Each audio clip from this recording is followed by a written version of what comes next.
Good evening. Welcome to the Columbia Heights Public Schools Independent School District 13 board meeting for Tuesday, June 9th, 2015. I'd like to call the meeting to order at 7:02.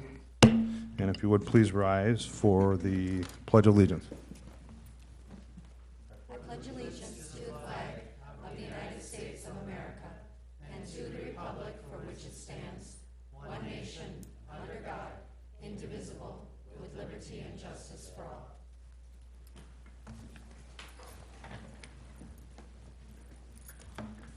Lori, would you do a roll call, please? Sure. Landwehr? Here. Larkin? Here. Palmer? Here. Nichols? Here. Lewis? Here. Meyer? Here. Thank you.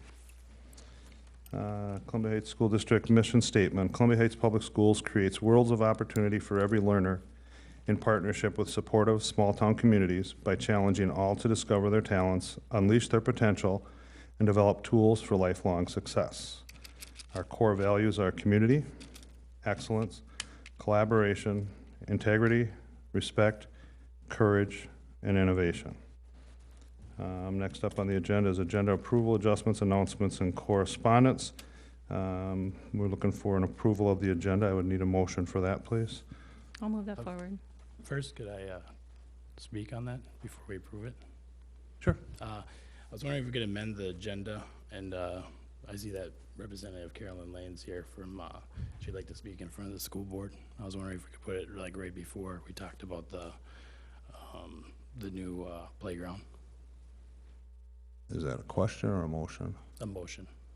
Okay, so a motion to, Have her speak to the board, To amend the agenda.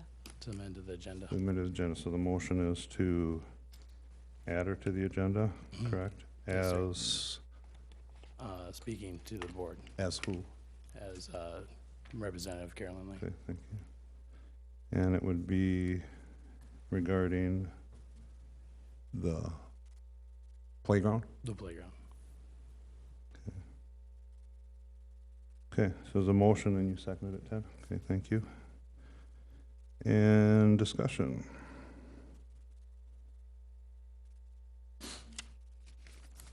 I just have a question. I guess I'm not sure why there needs to be a change to the agenda, and it wouldn't just be part of the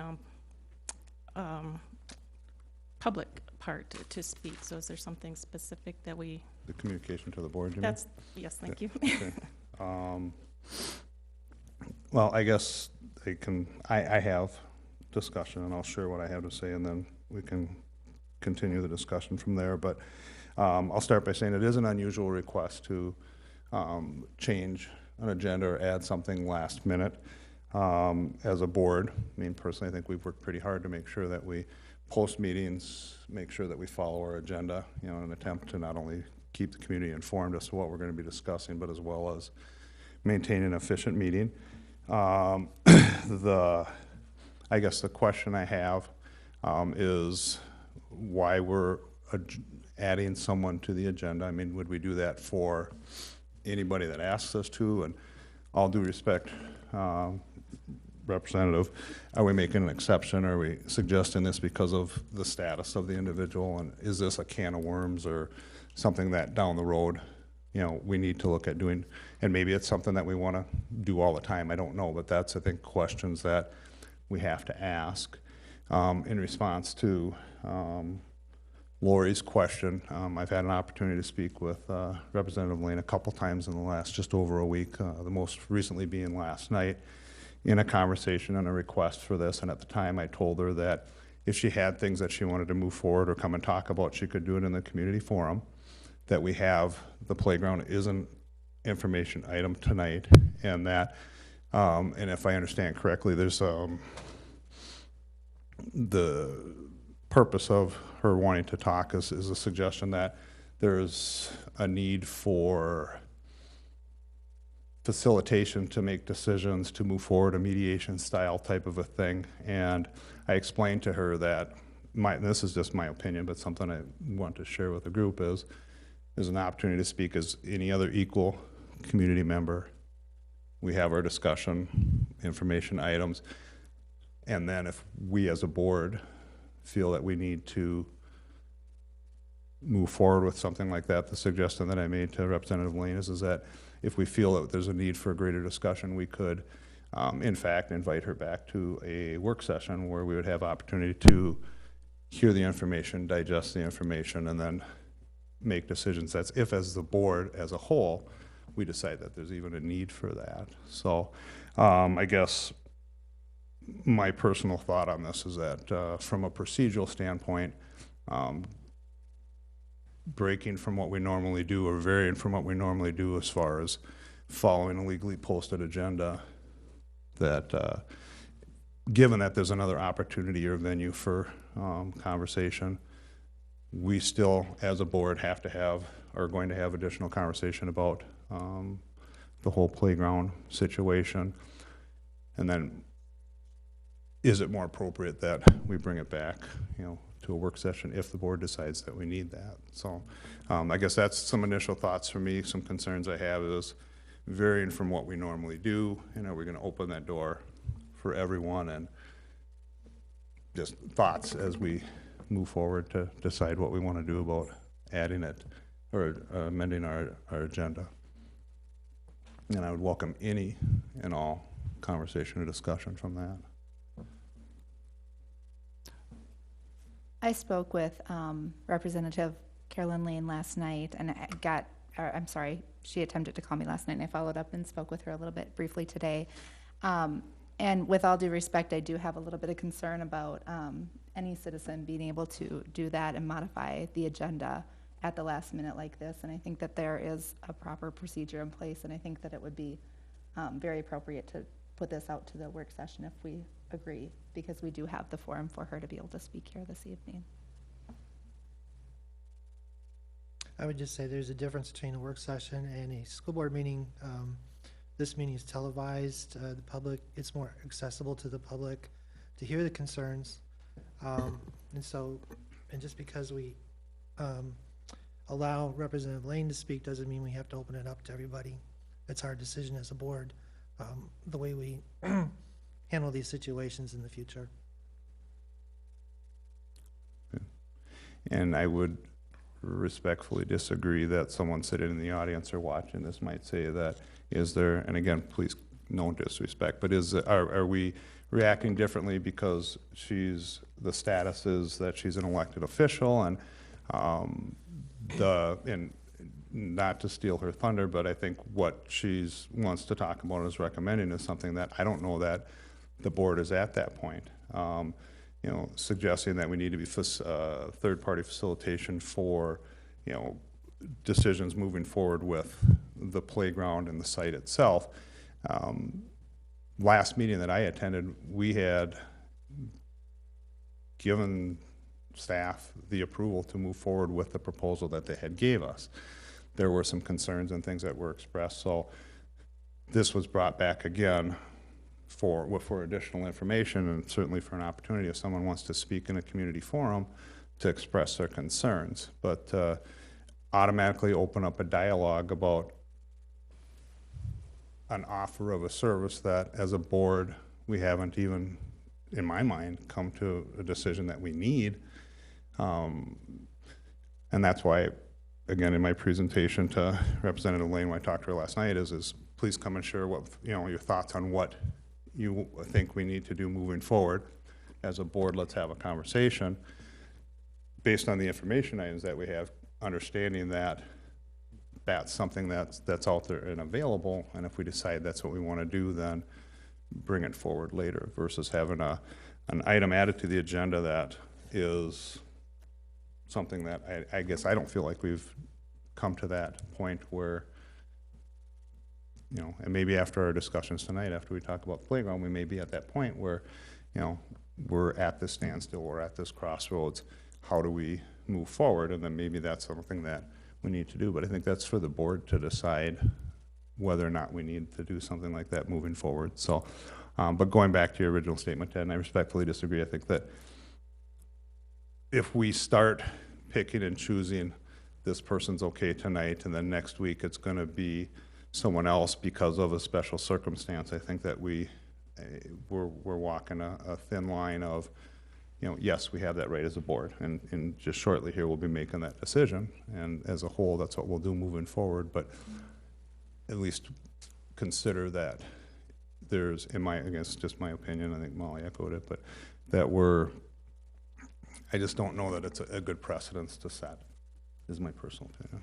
So, yeah, absolutely. I think she's not anybody, in my opinion. She's earned the respect and of being elected as our state representative for this area and stuff. So I don't think it's like a concern for every citizen. Compared it is for somebody who's also served on the school board as well as being our state representative. So saying that it's just every citizen is different, she could have prior knowledge on how things worked in the community. It might help, to better understand of what she hears or she thinks about it. So in my opinion, I think it's good to hear from that, and being afraid and letting people speak, and whether it's seen shouldn't really be a matter if it's work session or school board meeting. It's open to the public. And it is, and then again, just to reinforce, the opportunity is at our community forum to present the concept or the idea, to have an item added and open discussion. And it isn't even so much, it's not the topic in and of itself as it is, we're going to change from what we normally would do, which is we set an agenda, we post it legally so people know ahead of time what our conversations are going to be tonight. If they take the time to look and they're interested, they come in. This would be something that someone tomorrow is going to say, how come I didn't know about that? Why did you change that? So it's not the topic itself, and it certainly is not my level of or lack of respect of Representative Lane or any other community member. My comparison is that when it comes to this, I think my personal opinion is everybody should be treated equally, irregardless of their status or their position somewhere. So if I gave the impression that I was either disrespecting everybody else or Representative Lane, that was certainly not my intention at all. And it isn't her, it's just procedurally what we're doing is what I have a concern about. I understand, John. It's just my opinion. Yep, no, I appreciate that. Molly, I think I cut you off. Did you have something? I was actually going to say much of what you already stated. Yep. And there is an important distinction between speaking at the citizens forum or the public forum that we're going to have shortly. Our practice as a school board is not to address concerns, not to respond whatsoever to citizens' concerns at the forum. If we allowed Representative Lane to speak in the agenda later on, we would be able to speak with her and have a discussion, which I think is important given the urgency and the topic at hand. We can ask clarifying questions. We just don't. We just can't make any decisions based upon any information that's brought forward. Right. And again, in response to that, that takes me to the other concern that I have is the procedural piece, which is adding something short notice. But the other is presenting a concept or an idea or a service that we as a board, and we need to make that decision, and it's not someone else's decision to come and tell us you need this. It's us to make that decision. And we haven't even had our discussion for the information tonight about the playground to decide that, there may be complete and total discontent by the time we're done, and we're going to say, yes, this is an issue. Or we may, as a board, when we're done with whoever chooses to speak at the community forum, and after admin presents the information based on what they have for us, we may say what we did at our last meeting, which is move forward. Or maybe there's the alternatives or things that can be discussed and then move forward with that. So I don't feel we're at an impasse to where there needs to be an extended conversation about a service that we haven't decided that we need yet. So I think you put both things on the table, hearing from the community, which she would be part of the community, and then also hearing from the administration. You put the facts on the table and we weigh it out as a school board in a discussion.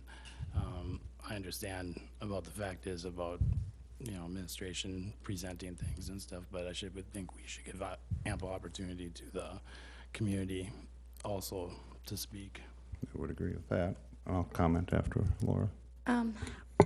I have this huge desire to be able to extend this courtesy, mainly because of the status of being a representative, but I am extraordinarily uncomfortable with having an agenda item that's not posted. Okay. I just think it's not very transparent. I just want to say, for the public's benefit, we've discussed this with our attorney, district attorney, school district attorney. It is legal Yeah, to oh, it certainly amend is. the agenda and discuss this sort Yep. of things. And that is absolutely correct. We wouldn't be doing anything illegal, but in my mind, it would be something that procedurally, we have not done it in an attempt to, again, as a district and as a board, we've worked really hard to make sure that we say, this is what's out there, look at our postings, come to our meetings if you're interested, and to make a change at the last second. So, and in answer to your question, there's an opportunity in the community forum to express concerns and things like that. And it's not my understanding that that's what the desire is for the agenda addition. So, yes, sir. I would like the benefit of her thoughts and be able to speak with her just because of her position as state representative, and that she has talked with many people on this issue. So I believe she'd be a great resource for the board. Okay. Any other conversation or discussion before we take it to a vote? Okay, I'm going to request a roll call vote, Lori, if you would please. And the motion is to have Representative Lane be added as an information item to the agenda to discuss the Castle Heights Playground. Is that an accurate Correct. repeat of your, okay. Lori? Larkin, No. Palmer, No. Nichols, Yeah. Lewis, No. Meyer, no. Landwehr. Yes. Okay, motion fails. We will move on to the approval of the agenda as was posted. Could I get a motion to move that forward, please? I'll move that forward. Thank you, Lori. Second. Second by Laura. All those in favor say aye. Aye. Aye. Opposed? Motion carries. Announcements, June 16th, Tuesday at 5 p.m., School Board Subcommittee on Policy. June 16th, Tuesday, 6 p.m., School Board Work Session, Community Room. June 23rd, Tuesday, 7 p.m., regular School Board meeting. July 3rd, Friday, 4th of July observed, district office is closed. August 11th, Tuesday at 7 p.m., regular School Board meeting. As far as correspondence, Mr. Chair, members, there's none at this time. thank you. And now we will move on to communication to the board. At this point, citizens and employee representatives. At this time, any citizen or employee may briefly address the school board. The board will listen to brief remarks, ask clarifying questions, and if desired, request that administration follow up. The board will not take action at this meeting on requests presented at this time. Okay, next up is the consent agenda. I'd be looking for a motion to move that forward, please. So moved. By Laura. Second. Is that Molly? Me. Lori, sorry. Discussion. Hearing none, all those in favor say aye. Aye. Motion carries. Discussion, reports, information items, reports from members of the board. Board members will report on activities since the last regularly scheduled meeting of the Board of Education. Grant, do you mind starting tonight? Sure. Thank you. I went to the city council meeting last night. I attended the 2015 graduation for the Columbia Heights students. It was awesome. So it was really eye-awakening for that. So, I mean, kids did awesome. It was so cool to see them celebrate. So I think besides the personality test session that we had before this, so everything else. So I think that's it. Okay, thank you. Laura. Okay, today is the 9th. Okay, I attended a 9/16 board meeting. We had some, mostly it was discussions on the budgets and so on. A little bit about the new Lake Elmo facility. We did have a presentation on perhaps they might do, they don't want it to be Carner Blue, just a copy of Carner Blue. They want it to have its own personality. And and we got some of the feedback from the parents and staff and students over at Carner Blue, and just how proud they are of their school.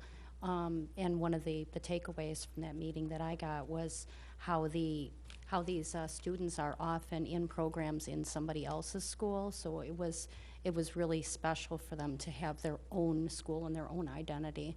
And they want to create that same identity over at Lake Elmo.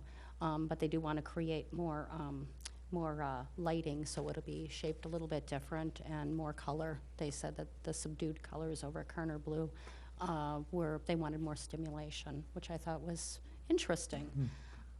Okay, and then I attended, of course, our graduation here. Always amazing. Those kids, the joy on their face at their accomplishments, and it's just such an incredible honor to be part of that. Then I also attended the Wells North and Transitional Program graduation over there. They had a number of lovely students that graduated and going on to either some sort of post-secondary education or on to the next leg of their journey to some sort of self-reliance, and there was quite a number of accomplishments that they had. Then I attended the CAP and the ALC program graduation the following day, and again, that's a wonderful experience, as every graduation is. It's like going to a wedding over and over and over and over again. But I can't, and we actually had a couple of students from Columbia Heights at that one, so I had a chance to talk to their parents. Go Tay! So anyway, I'll move it on in the interest of time. Okay, thanks. Molly? I was able to attend a few fun celebrations towards the year end there. I was at Columbia Academy for their honors breakfast. Also attended the Highland Kindergarten graduation, and then had the opportunity, of course, to see the class of 2015 graduate. And then just prior to this, we had the board development. Lori? I attended the graduation. I just wanted to wish congratulations to all the graduates. It was a fabulous night. Conversations with various constituents and with Superintendent Kelly, so thank you. And then the board development session earlier this evening. That's it. Thank you. I also attended the graduation, and it's always an honor, and just we have some outstanding young men and women graduating, so just to see their faces is a treat. Board development session prior, where we looked at the personality traits of each of us and how that relates to being a more effective school board and better school board. Attended Chamber of Commerce meetings, met with Superintendent Kelly, and have been meeting with various board members for WEMAP. The executive director selection process is hopefully going to wrap up tomorrow night, so we've been in some pretty intense discussions over that. That's it. Thank you. I also was able to attend the Columbia Academy's honors breakfast. It's always a fun way to wrap up the year.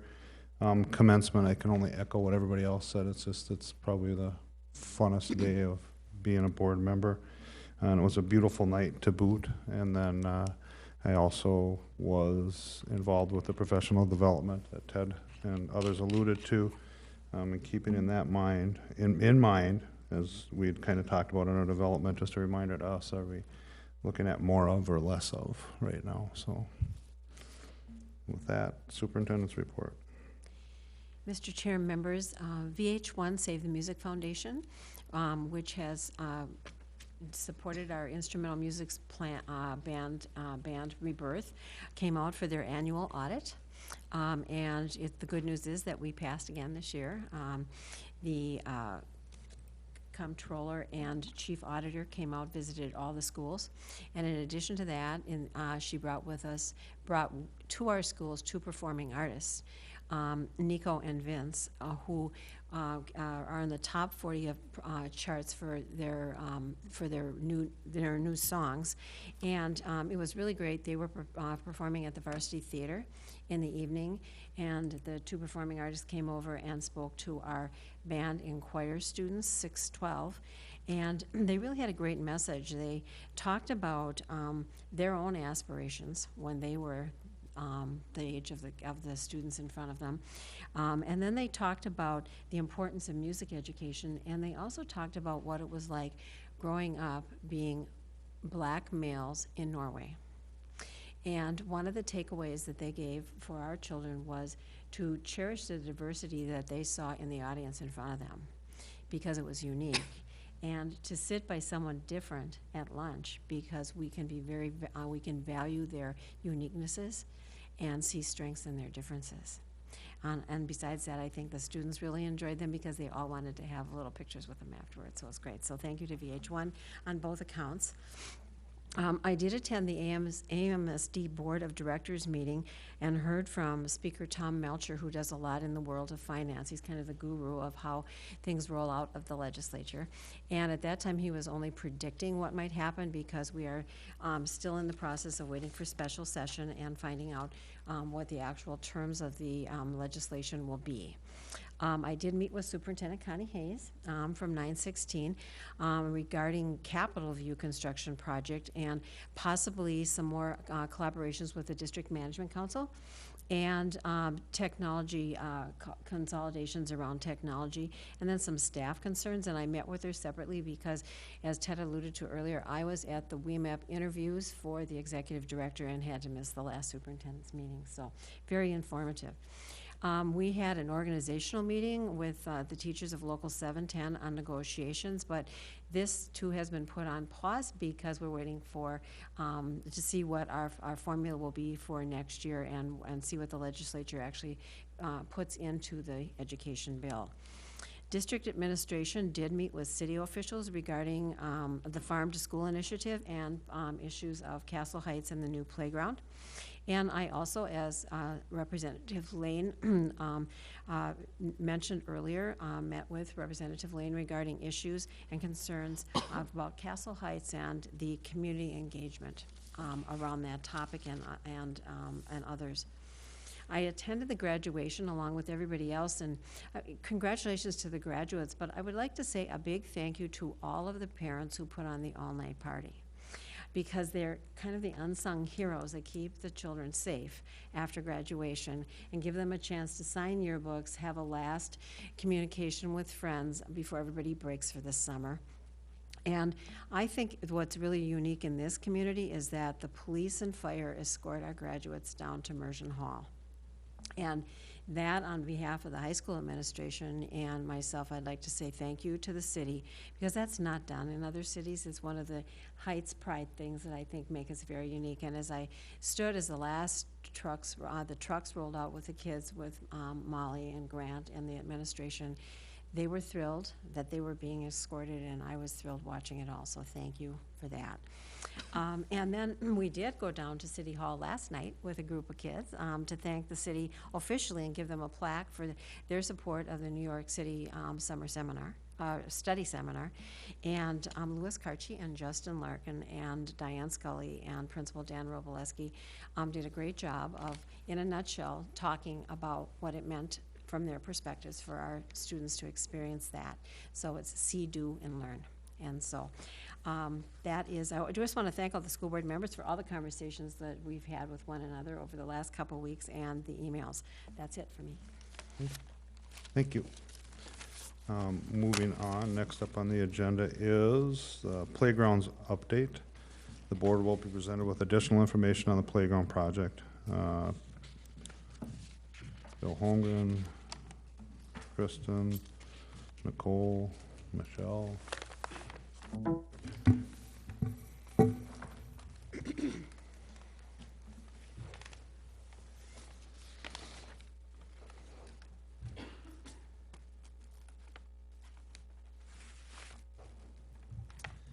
Chairman Larkin, members of the school board, Superintendent Kelly. Yes, since we've last met, we had a playground update 2 weeks ago at the last board meeting. And since the time, quite a few questions have arose about the playground as a whole. And we'd like to spend some time tonight just going through some of those questions to make sure everybody's on the same page and everybody understands. First of all, a touch on our mission. Again, we are here to create worlds of opportunity for every learner, every student in our school district.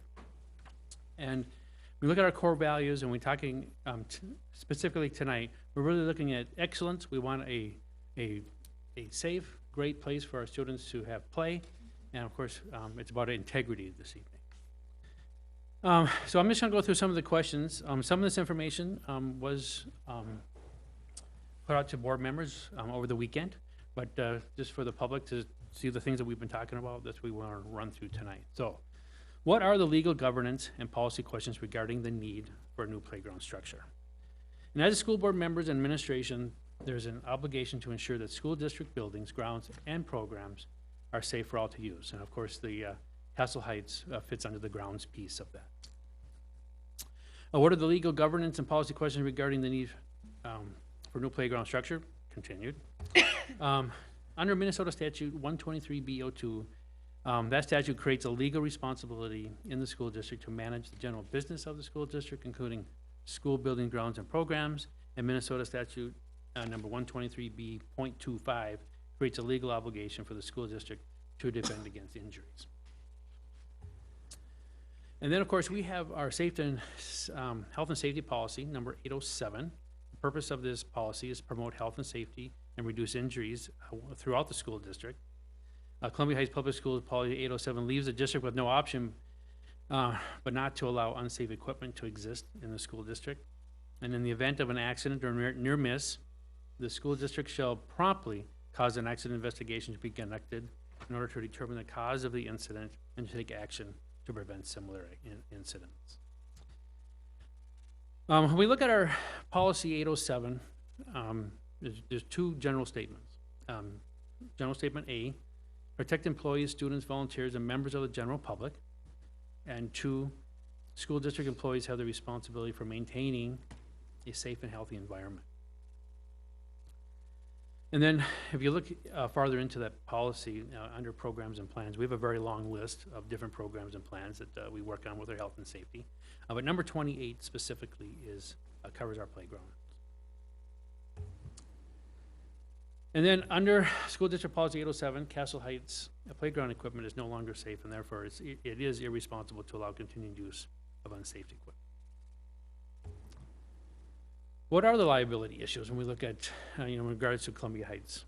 Let me take the Castle Heights playground structure. Even though the district did not build the current playground, the district is liable for all instances that happen on or around the playground. Playground inspectors have recommended replacement of Castle Heights playground, and this is going back to 2009, and this is back when a lot of those meetings were going on about Castle Heights. But JQP, a certified playground safety inspection company, recommended in April of 2009 that since Castle Heights was a custom site build which play structure, it is not realistic nor cost effective to fix a few elements at a time. And then at that time they recommended removal of the entire play structure and to replace it. I guess I want to maybe touch on that too. At that same time, when those meetings were going on, this is when the board was asked to hire Leathers, and that's when we had the safety audit done. That was later in 2009 of the same year. Riverport, our directors in our district's insurance company, is concerned about the liability given the issues of the current condition of the 23-year-old structure. And then the district has already experienced liability issues caused by the current playground equipment, and you are aware of those more major issues. Now, what are the strongest indicators, again, then for the playground replacement? Of course, injuries to students are the top of the list. We do have hazards such as, I suppose, nails, screws, entrapments, trips, and entanglements. We have rough and splintered wood, and we have a lot of structural deterioration and cracking of the lumber itself. Also, the ground itself, the rubber flooring, is deteriorating at this time. Okay, were there structural safety audits done? And yes, there were. So Leathers and Associates, like I just mentioned, our architects of the playground were hired to do a maintenance and safety audit report, which we actually received the report in May 2010. AES, they are our health and safety consultant. They inspect the playground pretty much on an every other year basis for health and safety issues on a routine basis. And Riverport, our insurance company, also does routine inspections on all our buildings and our equipment. And then, of course, we have our district employees. Really, it comes down to our custodial staff that inspect and repair the playground on a routine basis. And what happens here, besides just regular routine basis, when issues happen out on the playground, during the day, when they get a call, they come out immediately to take care of an issue that the kids are pointing out. Okay, just want to touch on the maintenance that we have done. I have records back to 2005.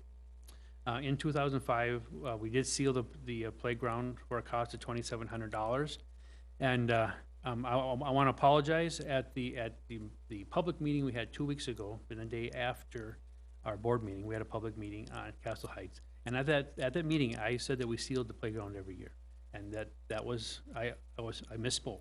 Okay, I went back, we looked through the records, that was not true. Part of that problem is myself. I have worked for different school districts with different wooden play sets, and it was different in different place. So I apologize for that. But we did seal it in 2005, and also, of course, ongoing safety inspections and repair to a cost of $3,400 in 2005. In 2006, we spent $3,511. In 2007, we bought some parts, and I have a list of parts. We'll talk about what those parts all were. But parts of $1,795 in 2007, along with some inspections for $3,600. Parts in 2008 at almost $3,000, and our spacey inspections that year were at $3,732. 2009, inspections and repair at $3,808. In 2010, we paid Leathers to come out and do the safety audit for $1,475. And then at that same time, parts were put in at $1,122, and we had some more of our staff working there at $3,900. In 2011 then is when we did a more of an intense repair sealing. At that time, we spent $33,000 on Castle Heights. And of course, ongoing inspections and repair at $4,000. And you can see as numbers go down, we're spending, with our safety inspections and repair, a little over $4,000 then the next 3 years. In 2015, this past school year, we spent $1,140 on parts, and again, almost $4,500 in inspections and repair. Now, the fence we put up around the Castle Heights, I believe it now is about 2 weeks ago, was $390.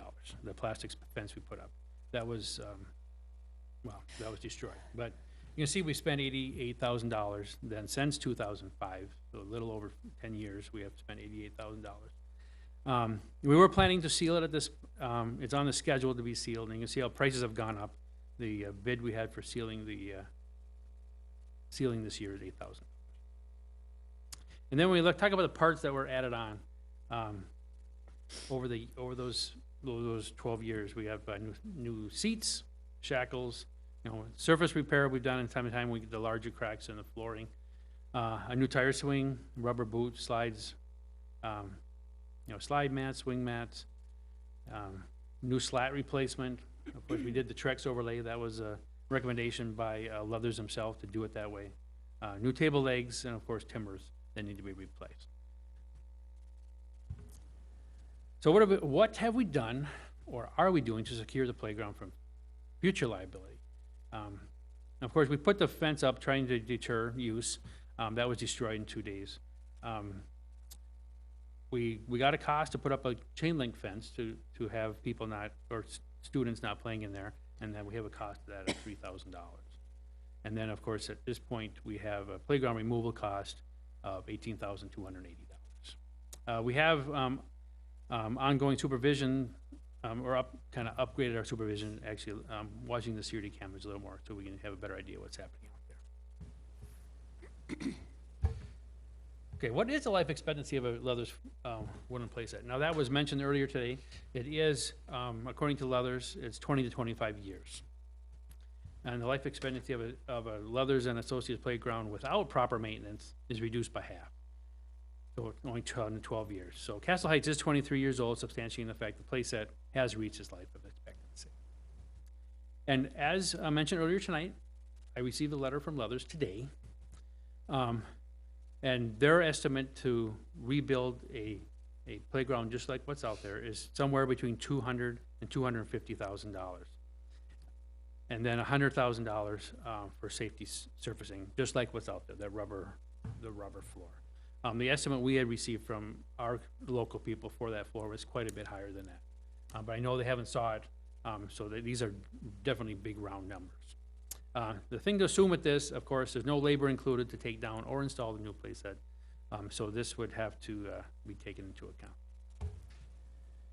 Okay, would the deconstruction of the current playground in any way interfere with the city of Columbia Heights marketing and rebranding campaign? This is a question that came up because the city is using a sketch of Castle Heights in their rebranding campaign.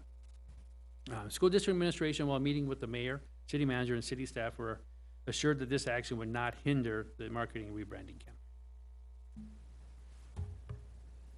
Okay, new replacement of the playgrounds. This is really the plan that we have in place right now. Is to build 2 new playgrounds, one playground engineered for children from the age of 2 to 5, one playground engineered, of course, for students from the age of 5 to 12 for the elementary school. This must be ready for the start of school. Part of our drive construction this summer, we'll take out the small playground over on the east side of Highland Elementary. Actually, that's already been taken down, so that will not be available to students. This will include benches and tables around the play structure, and the life expectancy is at 25 years. This includes guarantees, the range. So we look at from parts, smaller parts, and plastic parts like swing seats at 5 years, up to 25 years for spring assemblies and aluminum parts, and then as it actually is written, 100 years on the structural items like steel poles and hardware and so forth. Again, here's a sketch. You can see up on top here, the new swings, a tire swing here, and a swing bank here. Several areas for platforms and climbing and slides, and then down here is the smaller playground for the students from 2 to 5 years old. And what are the costs? I mean, what does it cost to put this together? Now, the apparatuses and equipment to put those 2 playgrounds together is $109,000. You can see at $30,000 for the small structure and a $78,800 for the larger structure. The turf piece that we're looking at putting in is at $119,000, and the installation at $22,800. So that gives us, well, plus some site preparation. We have to take the grass off, put some gravel down so we have good drainage. So that's at $15,500. So it gives us a total cost of $267,000. Okay, and the question has come up, well, does the district need to bid the playground project? And the first answer is no, the district does not need to solicit bids on the playground project because the state contract was used. And how this works, the state of Minnesota allows different vendors to come in and bid different products. And the lowest bid gets on that list. So as long as we're buying off that list, we don't have to worry about that bid law. The threshold otherwise is $100,000. So we're actually very close to that threshold when we look at the $109,000 we're looking at as equipment costs. But this is something that the state put in approximately 15 years ago to give school districts a little easier time getting some of these projects that it's very hard to write specs for because every playground company builds it different. There are no general Minnesota statutes which prescribe a particular amount the board must approve contracts other than the competitive bidding law.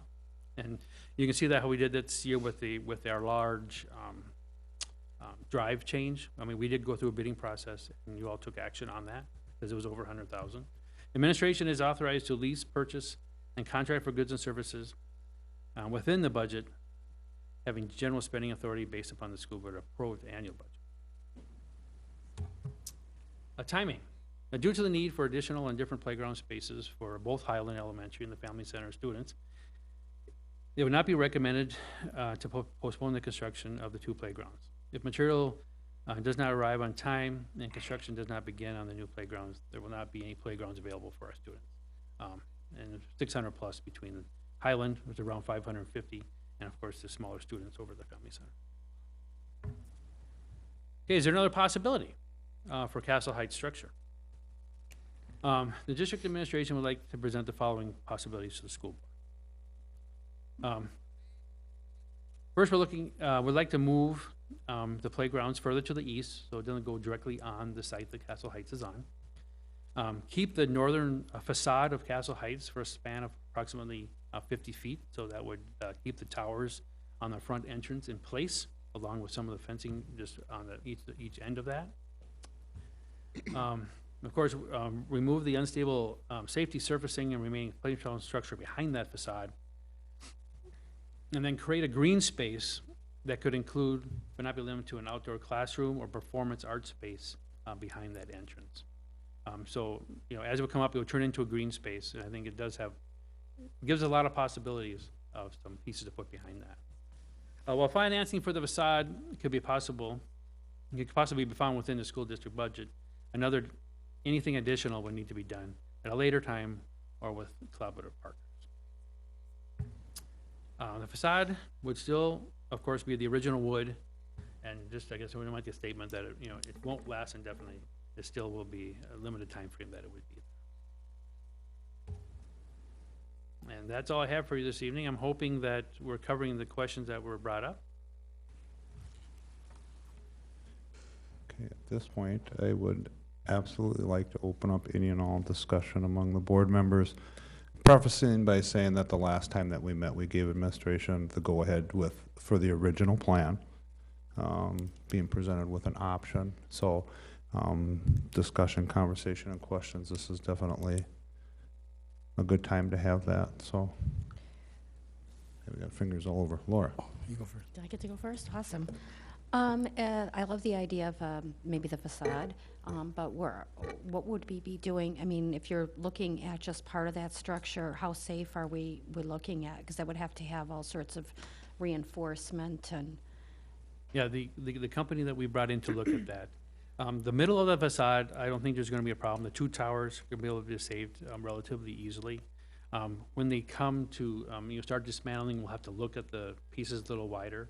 But as long as they can keep that structurally sound, so we don't have to worry about any type of failure, we can make it go a little wider. But again, we'll have to make that decision as we work through that process. I just want to agree to disagree about the last statement you had, John, about, in my opinion, if we do approve or give the go-ahead, I think we need to vote. I don't think that's something that we just say, nod our head, okay. Cause most of the stuff that we've been presented is informational. It is not a discussion, so I'm just making that statement. Okay, and we get to agree to disagree because we polled the entire board and everybody told them to move forward, but that's fine. That's why we're able to, that's what our new training tells us tonight. We can agree to disagree, so that's cool. I just never said move forward or anything or hang out my mouth. I mean, we nodded yes because we thought we were receiving information, so Okay. that's what I'm saying. I guess as a parent of now just one at Highland, I guess my biggest concern would be that the play structures are definitely finished so that the teachers their students would have an outlet for that energy that they need desperately during the day. So with whatever decision is made, I think we need to be very cognizant of that. As I understand, this isn't a governance issue. This is an administrative issue. I appreciate the fact that we participate in this discussion as being, I guess, elected representatives of the board. But ultimately, the responsibility for determining whether or not the structure is safe and appropriate for the students is going to be left up to the administration. And I do think that we need to be supportive in this effort.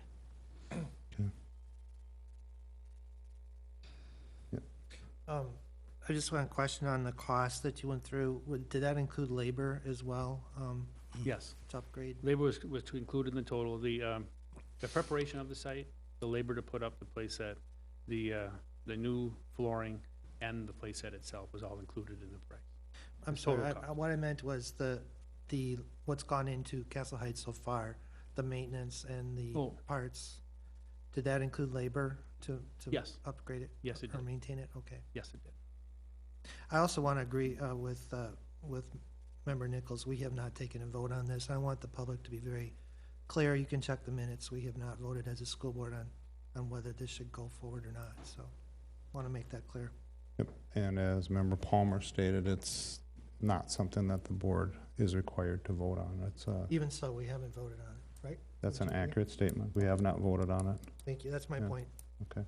And I have a question too, again, on Oh, if that's okay. Yeah, please. Okay, on the JQP on the 2009 assessment, you know, isn't that kind of irrelevant since we did the refurbishing and then pretty much the district came out and said that it's going to be good for years to come out on the school webpage? Yeah, the statement, for, the last 4 years it came, that was the assurance we had from Leathers, that if we did the repairs that they told us to do, we expected it to last another 10 years. We really did. Did we follow the list from Leathers? Yes, we did. Yeah, the to- book's about this thick. Okay. And that's why that cost that year was, relatively large. Yep. A lot went into that place set. If anybody remembers back to 2009 and what it looked like, I mean, it looks totally different now. Yeah. I'm not saying that it's not unsafe because I think that's, I mean, kids' safety is of course first, I think it's just the process of the time. I want people to know that we were first informed about this on May 19th during our work session about unsafe and, incidents happening, injuries and stuff. So to me, a week process is kind of hard to absorb to make a decision because after that week we had the school board meeting with the discussion or the informational topic about it again, and then they called in community to inform them the day after. So to have that kind of time period is kind of hard to absorb, especially when you're spending $300,000, dollars on a new playground. So that's just pretty much what I'm thinking. So, but it's good to get informed in all those questions. I'm glad that it got answered. So, thank you. So I know that we've delayed demolition of Castle Heights till after this meeting. What is the plan now as far as demolition of Castle Heights? Well, at this point, I think before we demolish Castle Heights, we need to know the facade issue. Are we going to save that or not? That's something that's going to have to be an ongoing question. I think we need to secure the site so that we don't have children on it until some of those decisions are made. So there's some time that we can take. Would it be a fair assessment that if the recommendation you're making is talking about shifting the playgrounds over, that would prevent having to take Castle Heights down tomorrow, correct? That's correct. My personal opinion as far as the safety of that, whether it comes down tomorrow, whether we sit on, I think it needs to be secured. I think we have a moral and a legal obligation to do that. But in doing so, would that allow the time to have a discussion as to what to do with that or that space and not have it be a pull the bulldozers in tomorrow to tear it down kind of a thing? Is that feasible? Back to the reasons that we're taking down. It's not like it's structurally going to fall down tomorrow. Right. It's just unsafe for children to be on it. So as long as we secure the area, it can stand there for a while until we decide what to do with the pieces. Okay, and then just building on even some of Grant's conversations, would there be, maybe I direct it towards you, would there be consideration or the possibility of conversations with the community as to what they might like to see go into the space? Mr. Chair, members, the short answer to that would be yes. I think after talking to Representative Lane and other members of the board, safety is job one for the current students at Highland and at the Family Center.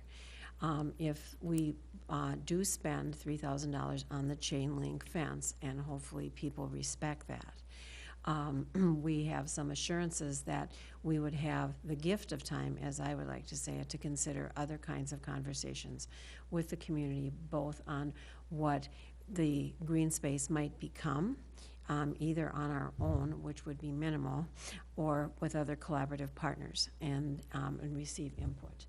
So that would be a yes. Okay, While I have the floor, may I say something else? please. Thank you. I want to circle back to the Leathers recommendation because the Leathers recommendations were this thick. And to say that we did everything in the recommendations would probably be a little misleading, but I believe that they put it on a high priority, medium, and low. And Director Holmgren, would you please just explain a little bit more about that? Yes, I'm sorry. I should have elaborated on that a little bit. When they put the safety audit together, they had a priority of different things that they would like to see done. So there was priorities from 1 down to 4. Now we did not do all the 4s. just mainly because of cost constraints. But we did do the ones that were critical. You know, when you see the statements they put in there under, especially under priority one, you know, a cost of, I mean, this could cause, you know, death. It's like, we gotta take care of this. So we took care of all of those big priorities to make sure that they were safe at that time.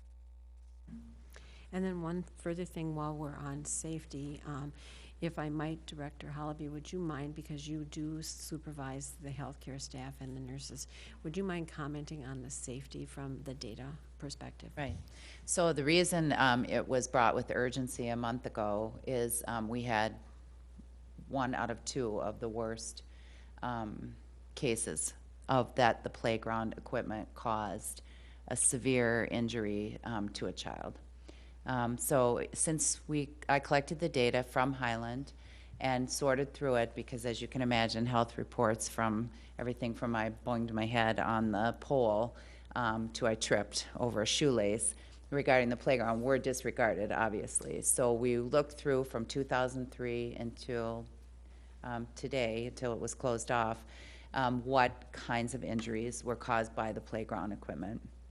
And there were 40 lacerations, so these cuts ranged anywhere from being able to Band-Aid or butterfly strip to 9 very deep cuts or lacerations requiring stitches or surgery.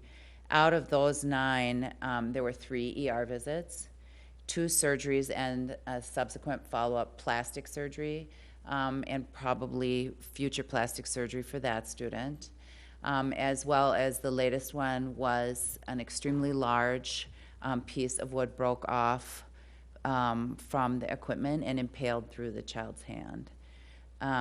Very, very disturbing to the children, to the parents in this community that this happened to their children. Very disturbing to the staff at Highland, playground monitors who live in the community, teachers, the health aide, paramedics, responders who made comments that one of the injuries was very, very, very serious and life-threatening. So the toll that it has taken on the families and the staff of the Highland community and of the students and of people coming and approaching me, including people who work for me, who help build the playground and live in this community, saying, I won't let our students on it anymore. We heard the last thing that happened a month ago. So I just really wanted to respond why we have taken it so seriously and brought this to your attention and wanted to move so quickly on it, because the staff and the families and the kids are frightened. Yes, Lori. Do we know if that area is secured with the chain link fence and somebody would disobey that, get hurt? Is there any liability? Do we know that? Yes, even though we would put up a fence and put up a sign that they should not go in, if they went in anyway and hurt themselves, yes, we are still liable. Okay. And then I guess a comment. I just wanted to thank all of you for your effort and all the work that you have done around this. And Superintendent Kelly, I really appreciate what you guys have done. You've gone over and above and beyond with this whole thing, so thank you. So the reason it was pushed is because you, Nicole, if I don't mind commenting, it was, you didn't know prior that it was unsafe before, like a couple months ago, or? I just read to you the list of So- incidents since 2013 Okay. with the most severe occurring a month ago. Okay, because in 2009, in the JQP, it listed that it should be taken down immediately because it's unsafe. Is that correct? In that report we got in 2009 about wooden structures? There was their recommendation to take the structure down. Take the Yes. structure down. Okay. I can comment on that if I might, Chair Larkin. Yes, please. Chair Larkin, there was a great deal, I became superintendent in the 2007, 2008 school year. And it was really a consternation at that time with the board and with the superintendent on what to do with Castle Heights. And because it meant so much to the community, and I think that Principal DeWitt is here, that Catherine Page, who is the principal currently, before Michelle, and Michelle both said, we are not going to use that playground with children because it's not safe. And so at that time, we did call together a group of founding families and members from Highland and staff, and we said, you know what? It really has been recommended to come down, but let's really talk about this and get the history piece on it and see what you think should be done. And so together we did focus groups. We looked at old videotapes on the VCR on how the playground was built and the pennies for playgrounds, and reminisced a bit and thought, you know, what we think we're going to do. And the focus groups recommended that we actually contact Leathers and see if there was something we could do to at least prolong the life of the playground. And that is why at that time, as the admin staff, we decided to rededicate ourselves to trying to keep the playground together and safe for children as long as we possibly could. And that really, it's not that we haven't discussed it as an admin team every year, we do. Every year the discussion is, can we prolong the life of this? Because we really do know how important it is for the community, for the people that build it, for the kids that played there, for the kids who have grown up and come back and bring their children there. But we have reached a tipping point, and so that when we started looking at the increase in severities and the rapidity of it, we thought, okay, we can no longer in good conscience recommend or say to the board that that is safe. And so that's really the backstory on that. Member Nichols. Okay, and trying to keep things moving in a forward direction. Yep, go ahead. I absolutely support keeping the structure safe, and if it can't be kept safe, we have to deal with it, and kids cannot be harmed on our play equipment.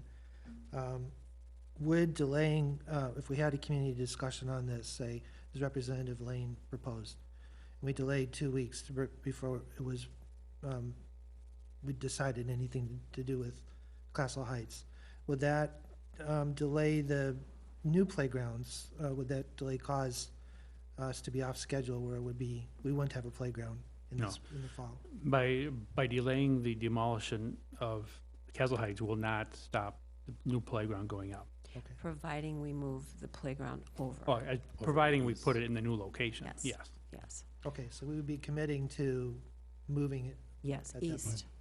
Okay, thank you. Which administration, I would just like to say, really supports at this time, moving it over and having conversations with the community about that, with their ideas as well.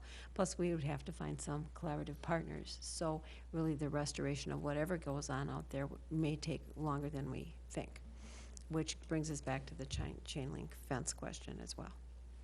My other comment is, I believe this is more than just a school issue. This is a community issue because of all of the time and effort that has gone into Castle Heights.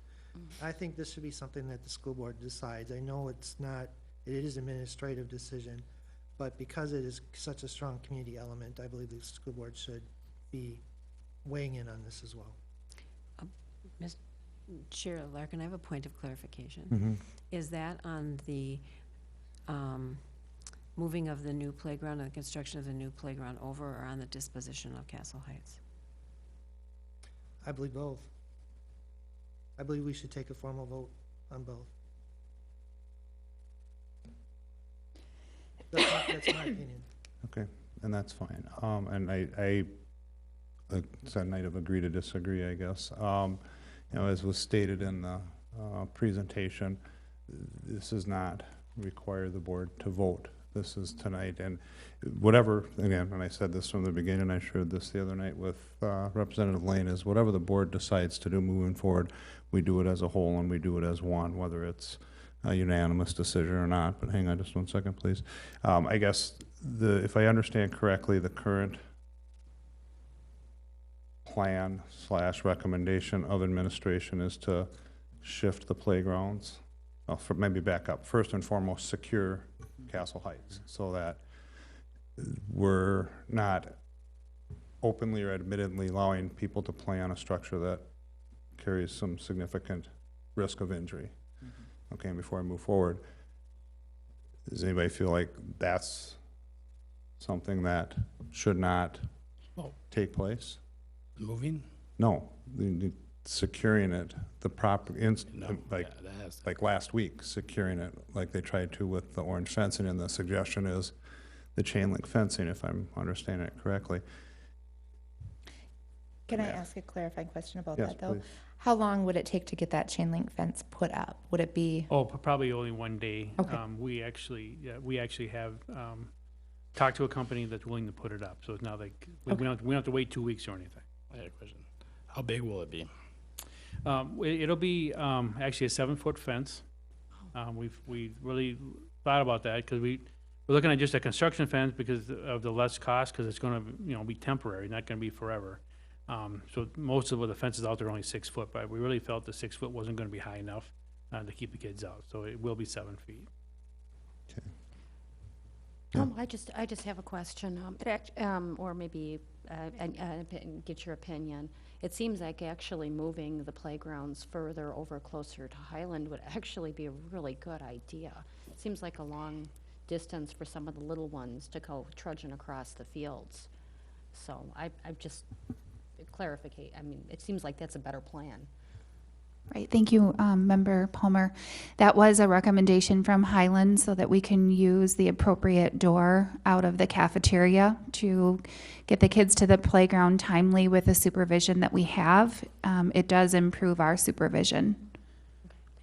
Just, if we could come back to the safety piece, and I mean, I think this almost needs to be discussions in pieces, and if somebody doesn't want to do it that way, that's fine. I'm just trying to keep us on a task or a focus. And my question goes back to, does anybody have a concern or an issue with them moving forward with putting up some type of a fence, the 7-foot chain link fence, to make sure that we're morally and legally we're covering our responsibilities as a school board to protect the safety of our students? And I asked Molly, do you have any concerns about that?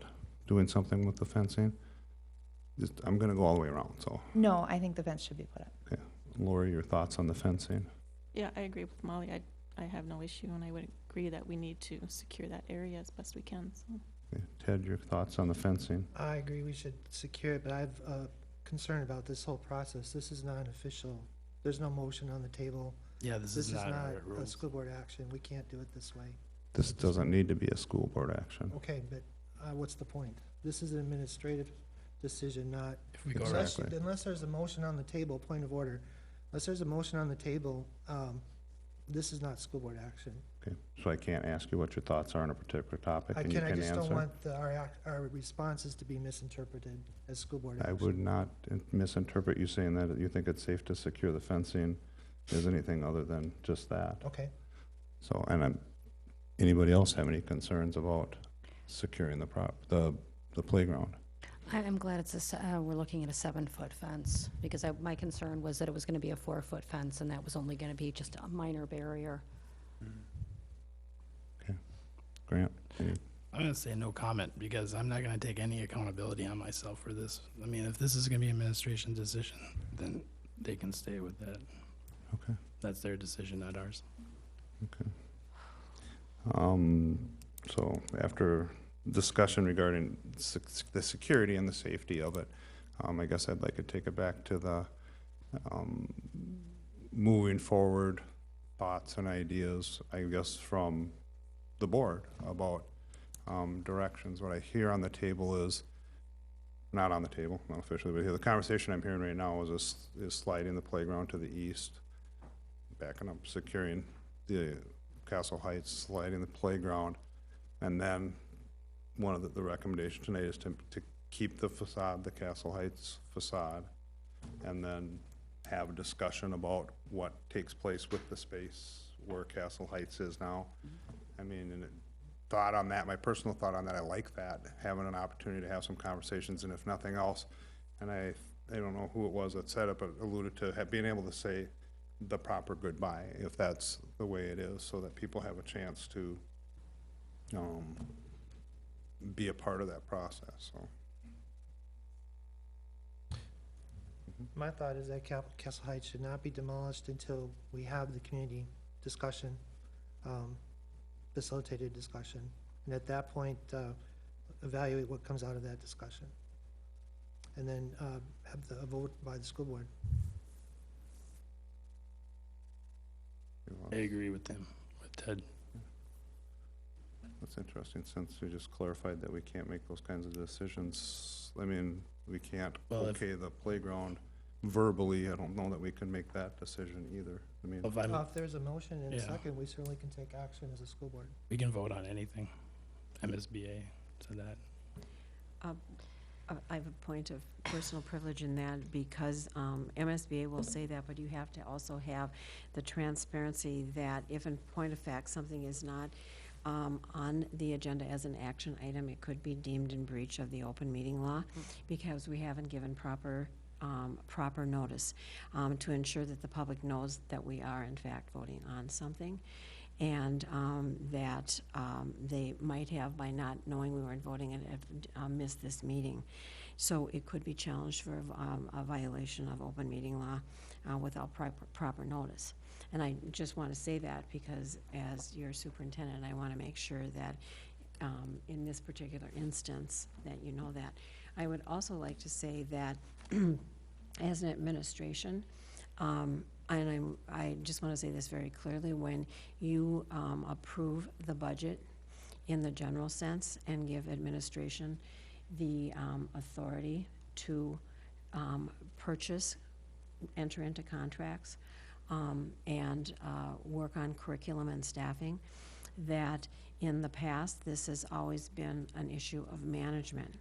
And when I'm looking at it tonight, I, as the superintendent, would like feedback on should we put up a chain link fence because you are the school board, and I'd like and I would like just like some feedback on that. B, if we do not hear anything to the contrary, we have 650 students that need to have a playground in the fall, and we need to start the work on that. So what we would like to do is work with the community on Castle Heights, but move the 2 new playgrounds over so that we can assure that we are going to have safe and secure play spaces for kids when school opens, because there will be no playgrounds for either the Family Center or Highland. And then, in the third instance, it was a fruitful but awkward conversation with Representative Lane the other day, because I can't speak for the board on if we should have a facilitated discussion or not. So it would be nice to have some feedback from the board on that as well, so that things can move forward. So I guess without voting, without polling, if people would feel comfortable giving us feedback on that, we would like to do the work of the district for the kids and move forward in some directions. And I guess the directions that we were planning on moving forward to, at least initially, would be putting on pause the demolition of Castle Heights, putting chain link around it, hoping that people will abide by that chain link and not try to climb over it and break a leg. And I will say that because kids will be kids.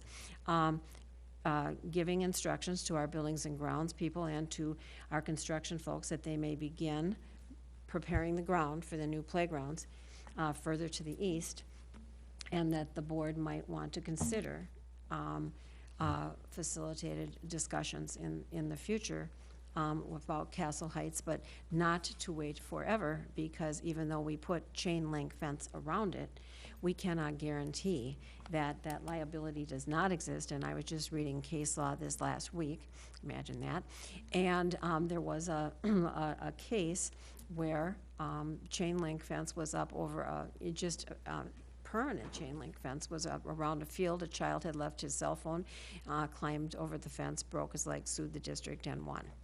So it does happen. So as the superintendent and as for the admin team sitting before you, we would appreciate feedback.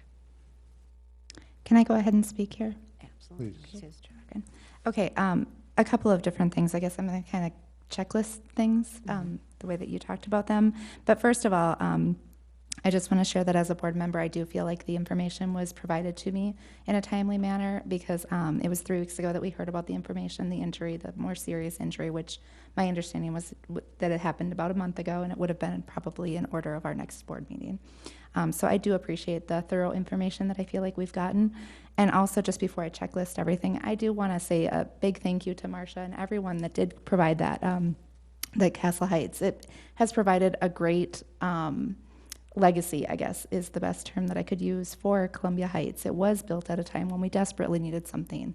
And I appreciate what the district is trying to do, but I also have, first and foremost in my head is the safety of the kids in this district. And so first, I would say that absolutely the fence should go up.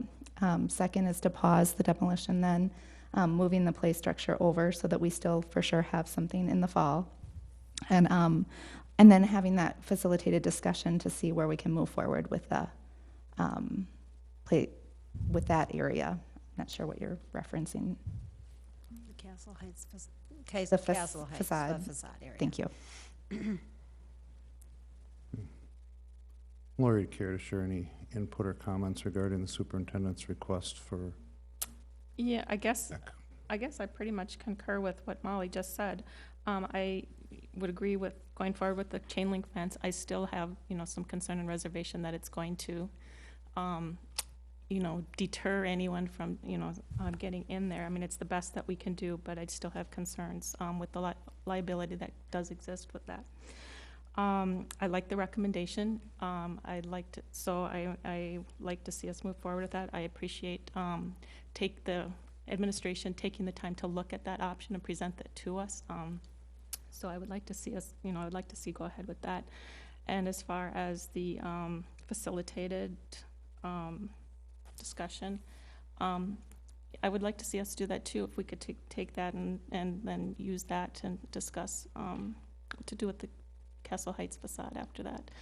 But if we're going to do that, I would like to see us do it as quickly as possible, just because of the security, even though it will be chain link fenced.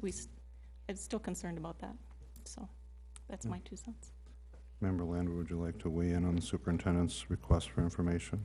Sure, I agree with that as well, with what Member Lewis and Member Meyer said.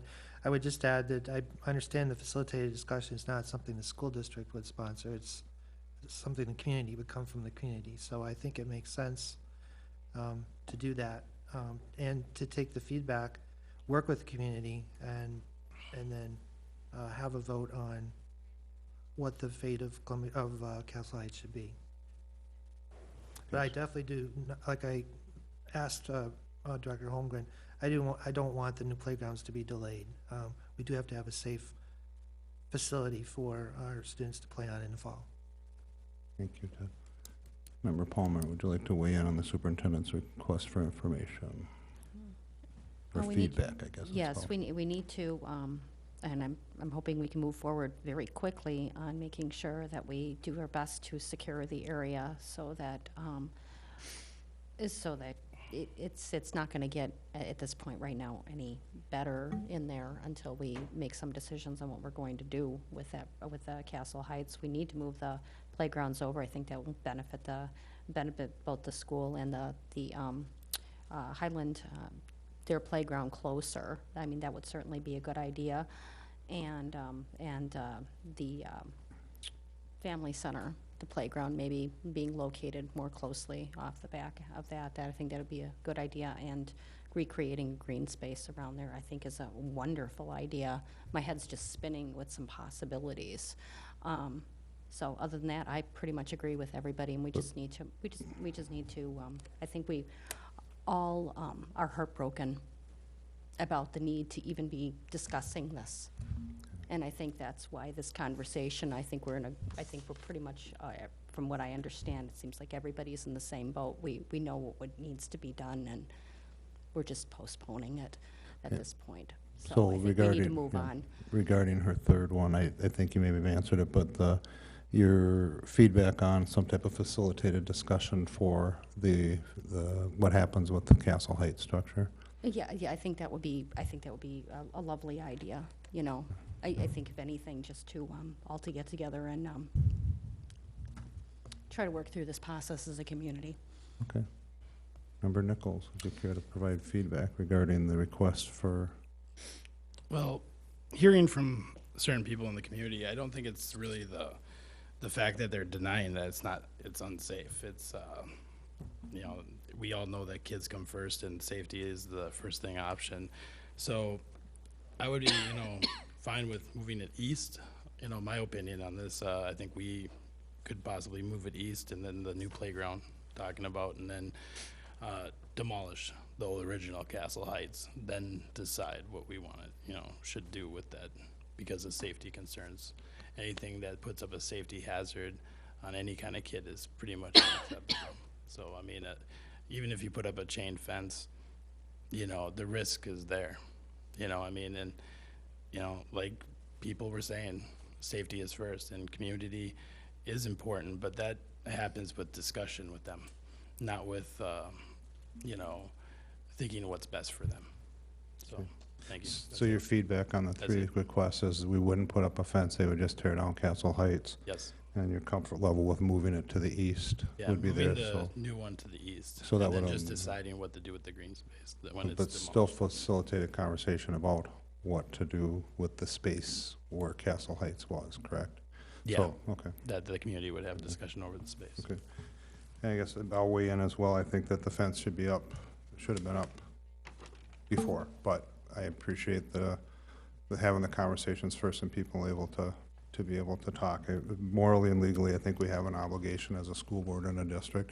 Regarding moving the playground, I will echo what Lori said. I appreciate the administration taking the time to look for different options and what can we do to try and, you know, allow for what I think would be an excellent idea, which is a facilitated discussion about, you know, and whether it's the playground stays up long enough to figure out how do we say goodbye, or, you know, what are we gonna do with the space, or whatever the case may be. I don't think it should stay forever, so, and I'll agree with Member Nichols in that it needs to come down, but I think if we put a fence up and we take our steps and we sign it and do everything else, yes, Lori, I know that that's the, you know, there's always gonna be that chance, but I think that gives us the pause, that's my personal opinion, gives us the pause to talk, involve the community as such, and as Member Landwehr said, not sponsored by us necessarily. I think that being the property of the district, I think that the district probably needs to be involved, someone from the district needs to be involved to some degree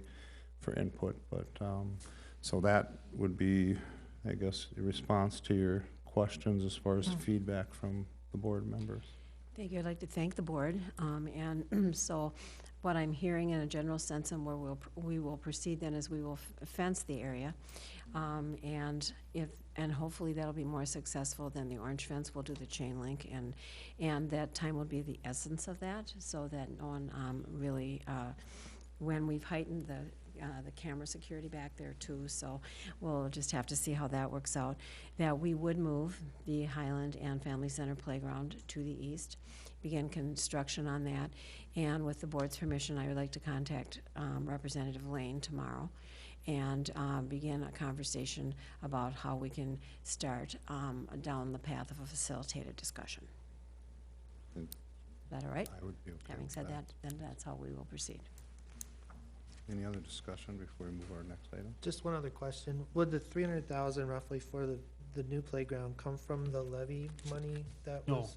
Okay, No, just because wanna be clear. we never included that in the levy list, so that we could not do that. So it would be a combination of some capital dollars and health and safety dollars. Okay, it's money we already have as a district. Yes. Thank you. Anybody else, any questions or comments? I recognize this has been a difficult, you know, decision and process for everybody, so I appreciate all the effort that's been put in, and I think it was Molly that thanked Marcia and Representative Lane and Rebecca Dixon, who came and took the time to come in and talk tonight. Anybody that took the time to talk to their board members to share their concerns. And I'd like to formally, Marcia, if any reason gave you the impression that I don't care, I apologize formally and publicly. That was not my intention. I have children that have played on that playground. I feel very strongly about it, and I respect the people that took the time and effort to put the playground up. So I do understand that there's a lot of, I don't know what the right word is, but I think Rebecca said it, the blood, the sweat, the tears, and I'm sure literally blood when you guys are pounding nails or however that thing went together. So again, formally, I apologize if I gave the impression that I didn't care. That's not accurate. So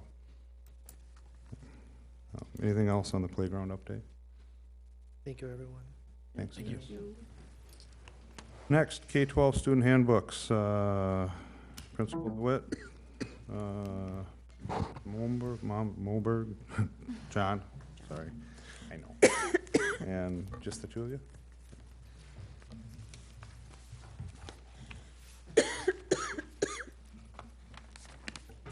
Good evening, Chair Larkin, members of the board, Superintendent Kelly. Tonight I have the privilege of presenting the elementary handbook changes with you. Really, all of the changes for elementary were necessitated by either policy change or some changes to the handouts that we're using district-wide. So I'm going to go through the 6 changes that we have first, then if you have questions. We did change in all of the handbooks the attendance policy, or the attendance lines that match up with policy that was just approved.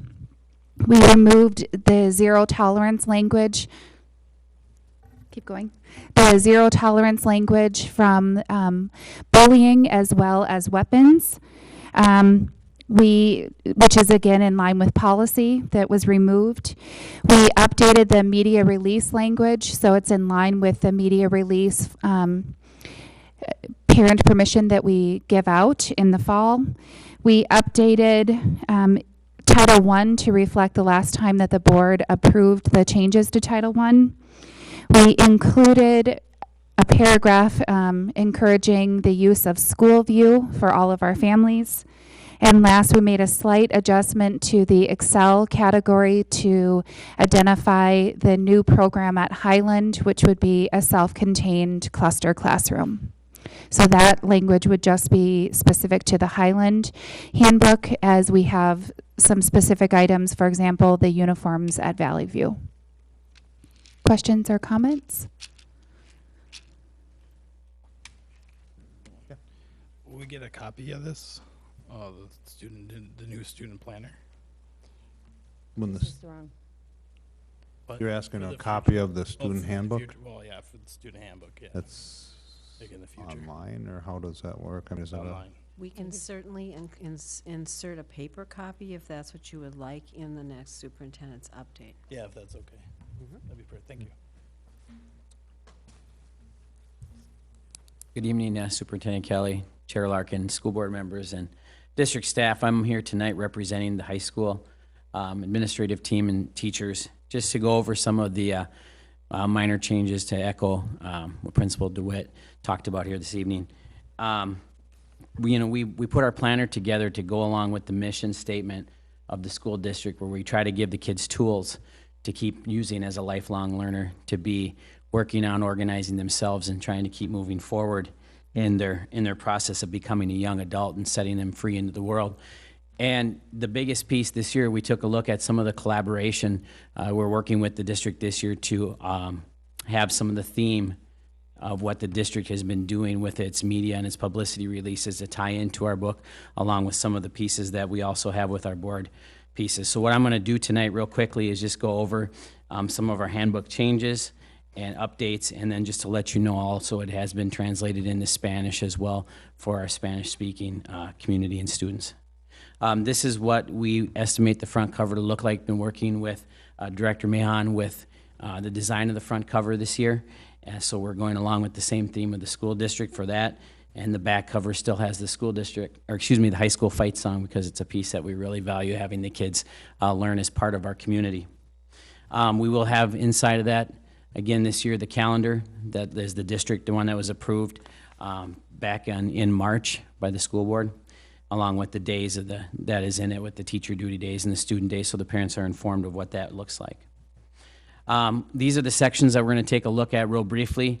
We had some changes in our parent communication, our general school information section, rules and discipline, our extracurricular activities, and I believe you should have a copy of this as part of your board packet this evening. We did not get that in time? Okay. We tried to have it ready in time, but I'm more than happy to get it for you. Sure you will enjoy it on Friday. Parent communication, in there, we do have, every year, we put in the dates for the school conferences, so there's a change from the year before, and then school view, some pieces we're adding in as well to try to inform the families of the things that they can learn and see through school view as we encourage them to become active users of that piece of technology. On the general school information, we do not have an extended advisory schedule anymore that we run at the high school, so that will be removed completely from the book. We run a normal PepFest schedule, a regular schedule, and a regular advisory schedule, so that is a piece that will no longer be in there.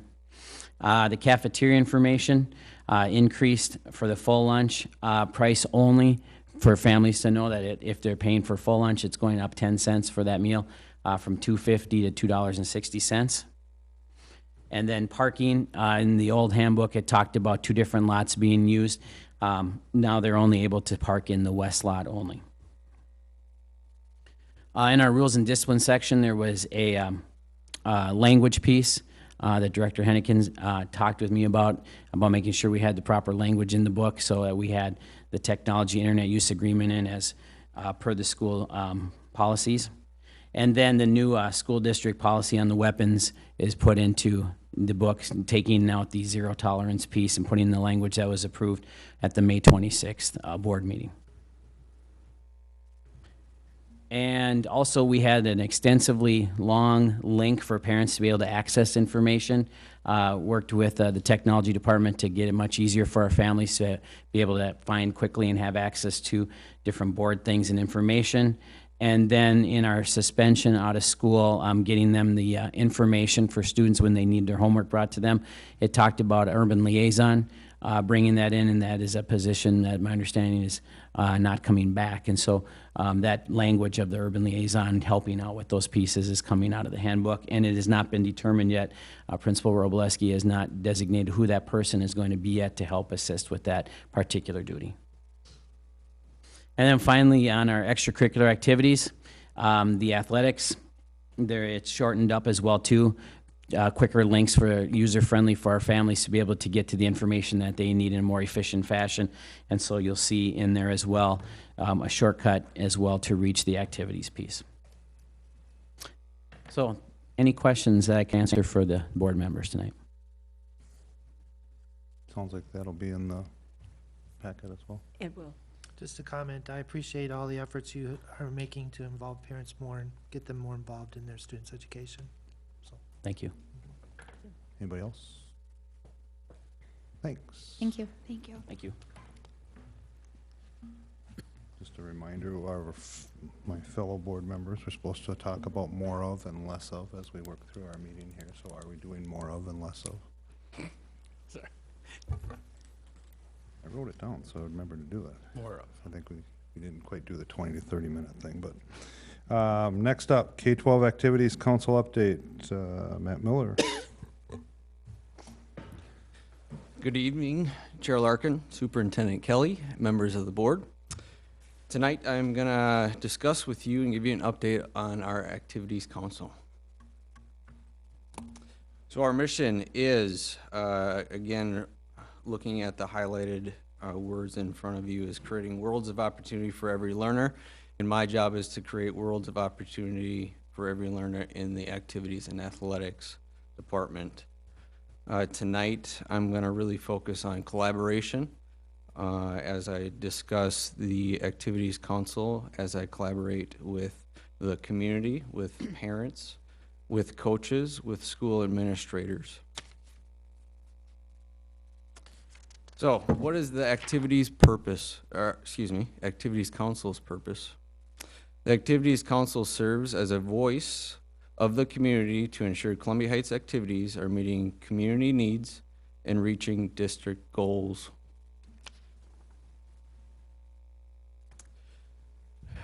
Our council meets twice a year. So we met in December and in June. And we have dates set for this next year too, to ensure everybody can make these meetings. Who participates? Again, coaches, selected coaches, parents in the community. Some of our community members are involved, school administrators, and then our Park and Rec Director, Keith Winchell, is also involved with this council.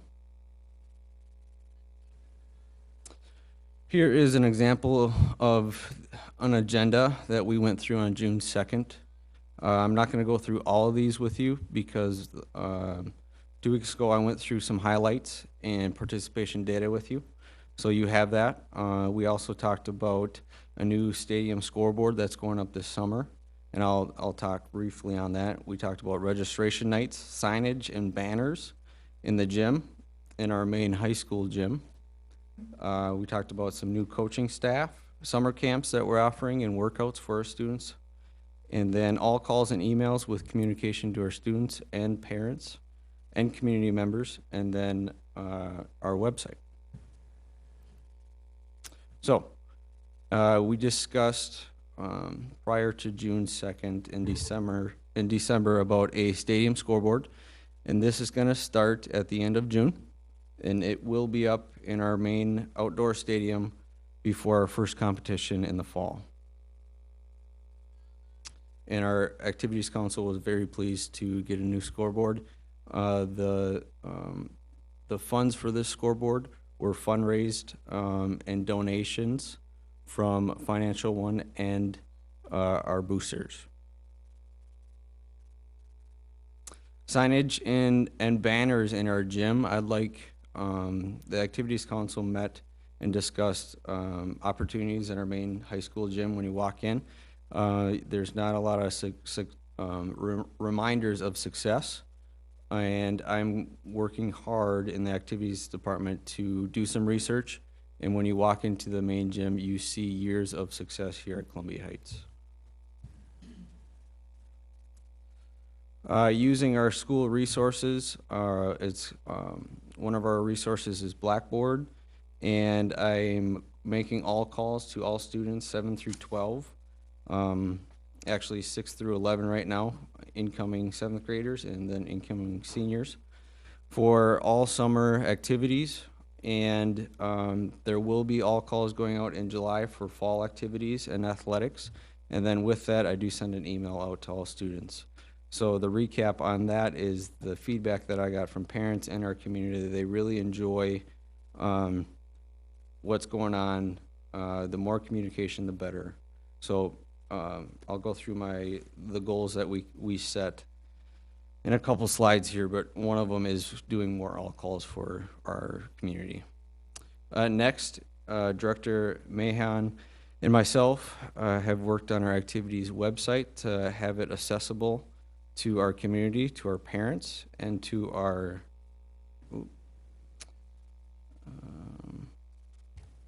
students.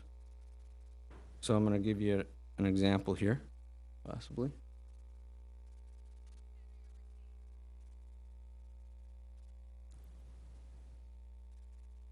I do have information on our main page. For some reason it's not pulling up. 1 second here. So that takes you right to your current activities Yes. page. Oof. Get a little nervous.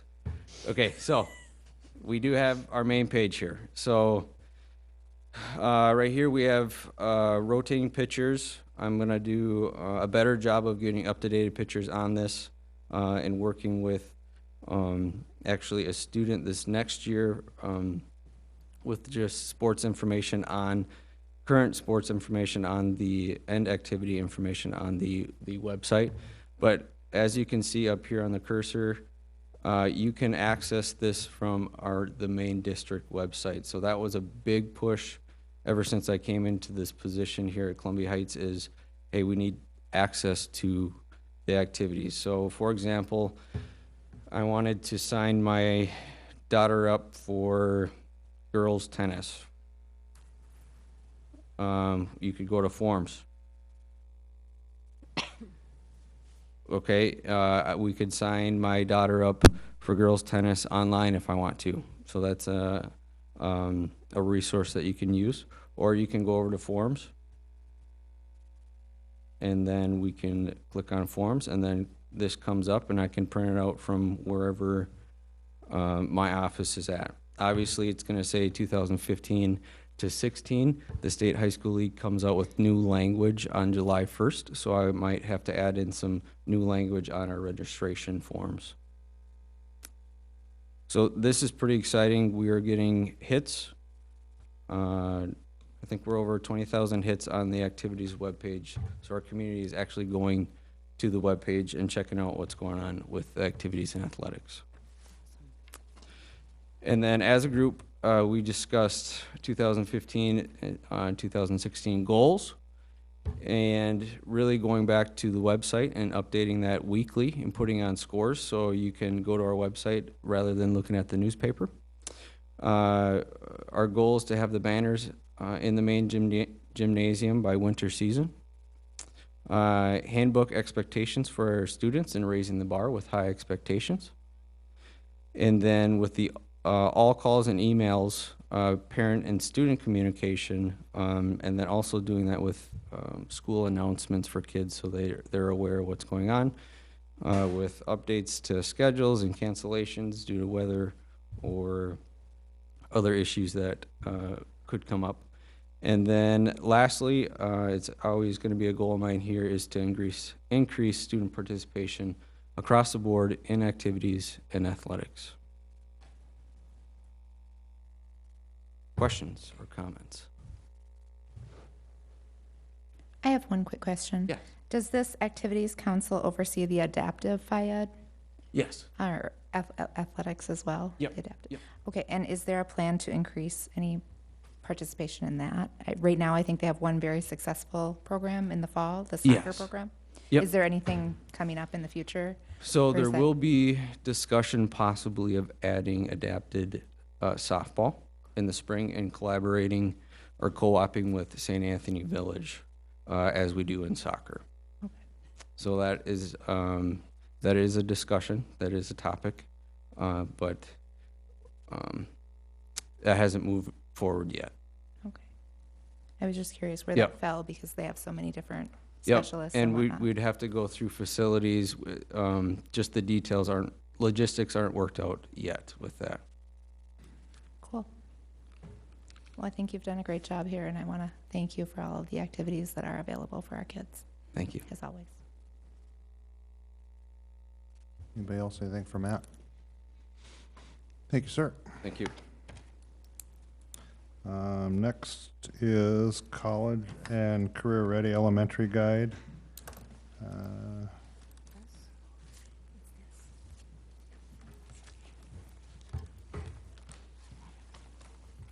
Dwayne and Casey.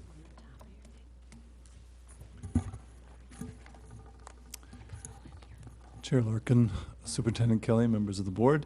Director Mayon and I are pleased to be here tonight with yet another college and career guide for students and parents. And as you know, we've slowly been working our way through first high school, then middle school, and now in front of you have the elementary guide.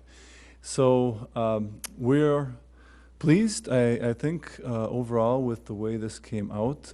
We've worked hard as a team with the communications, teaching and learning and communications to put this out. And I think maybe just to draw your attention to a few things in it, in the page after the cover, sort of that prime page of the inside cover on both sides, you'll see first our pathway as a reminder to parents, and I think that really is what's driving this, is that we want our parents to be thinking about college or career for their kids at those early years when they form that foundation. And so that's there again as a reminder, and actually for some of our parents, this will be the first time they see it as their student progresses through our district.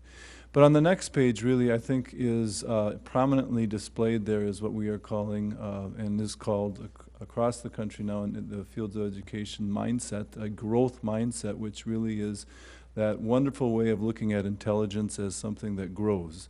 Just like the muscles that you exercise, your brain gets bigger and you get smarter and you accomplish things you didn't think perhaps you could. So it's that message of hope for all of us that we don't know all that we can do, and no one can tell you how far you can go. And so that's there as our main, really our main message to parents, really. But then there are lots of practical steps. What can you do in terms of reading? And you can see very, very practical things that are there to help parents as they think about what can I do with my child to help them with reading. Moving on, you can see that there's lots of information there. I love the display that, or the graphic there on what does it mean to read every night, and what does that do for a child over time. And you can see a visual display of how much impact that has and why that is so important for our kids. Same thing with math, looking there at grade levels, what can we expect and what should we be doing from that early age onward. So trying to give parents good guidelines for that as well. Some interactive work with the next page where it says creating a timeline for success, really trying to get parents and students to be thinking about that end game of, you will graduate, and what you do now, how will that affect you in those years to come? And then really connecting them to those careers, that's ideas of careers and college as well. So you'll see that next page too, elementary hopes and dreams. That's part of AVID, that's AVID language. That's college and career readiness language, and we want to make sure our kids are using that from an early age as well. Dreaming big and thinking of themselves as future college students. So more practical advice as you scroll, as Director Mann is scrolling through this, you'll see that there's just lots of good advice, we feel like, for parents here at those early stages in how do you think about college, what can you think about with them.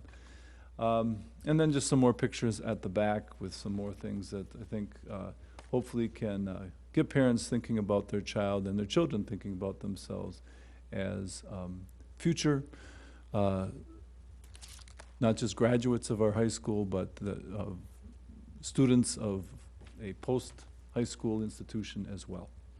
So it's here as just to hopefully you have one in front of you that does a better job even of showing it than we are, but we're pleased to be through that distance, and I think there probably are even plans to go one more step into pre-K as well, but that won't be teaching and learning on that one. So, but I do want to, and this will be my last chance, I really do want to thank Director Mahan. I think as you can see, that look that's displayed all over our district now is there in these guides as well. I think we take a very, very rough product, work with Director Mahan on it, and it comes back looking like this. So it's the professional job that is done with it is I think, very noteworthy. So, but that's, I don't know if you have any questions for us. Oh, a comment or two. I agree. Casey did a nice job, or you guys did. This is beautiful. I mean, it's just a continuation of what the other things that you've brought us as far as the career and college ready. I want to take a second to thank you for all your hard work as the Director of Teacher and Learning, and wish you the best of luck at Columbia Academy. I'll see you on a regular basis, I'm sure. So one more year down there. Yeah. Well, thank you. Yes, I'm looking forward to it. Any questions or comments about or anything for either Casey or Dwayne?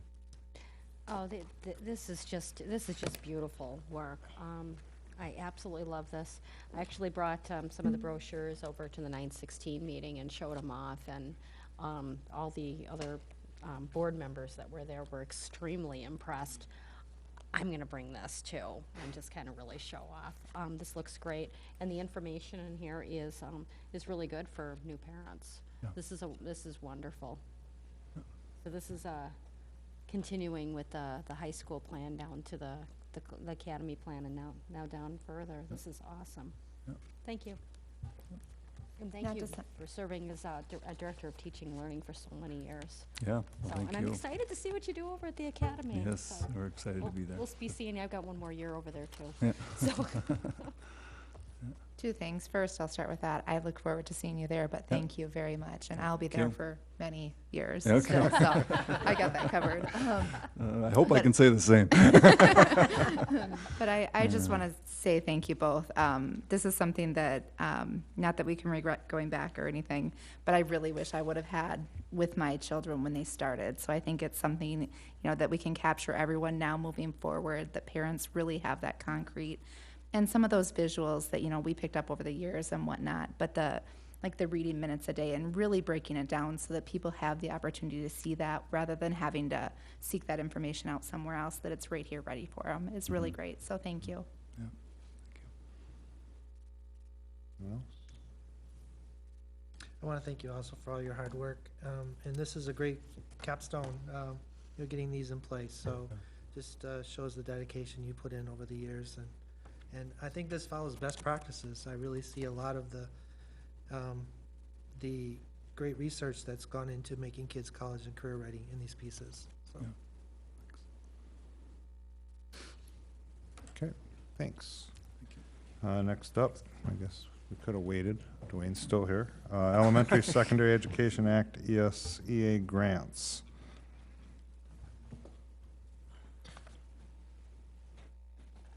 Bill Larkin, Superintendent Kelly, members of the board.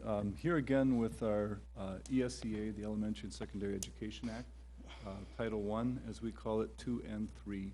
And this is, again, really talking about funding that really is to go to support worlds of opportunities for every learner. It is about excellence, and I think you'll see in what the funding supports that we're talking about excellence, hopefully, for all kids. Title I has a purpose, and it's pretty clear. It's straightforward that children have a fair, equal, and significant opportunity to obtain a high-quality education and reach, at a minimum, proficiency on challenging state academic achievement standards and state academic assessments. So often tied to our MCA testing, our title funding. But with our title dollars, so we do get funding from the U.S. government through the ESEA. We are spending our title dollars on some key activities. One is teachers. Our elementary science teachers, middle school math intervention are examples of teachers who are funded through Title I. Parent involvement is significant. This next year we'll have a high school parent engagement specialist, elementary urban liaisons, parent engagement activities in all schools. There's also a continuous improvement piece to it that's based on data. This is something that we've been working on at Columbia Academy. And then there is a non-public mandatory support, so that is going to any schools that are not part of Columbia Heights public schools that are part in our district. So what does that mean? This year, our preliminary budget, and these are preliminary numbers, but we did just receive this from MDE last week. So it looks like we will receive about $905,000 in new money, about $100,000 in carryover dollars from this current year's funding, for a total of approximately $1 million. You can see then how much of this most of these dollars are spent.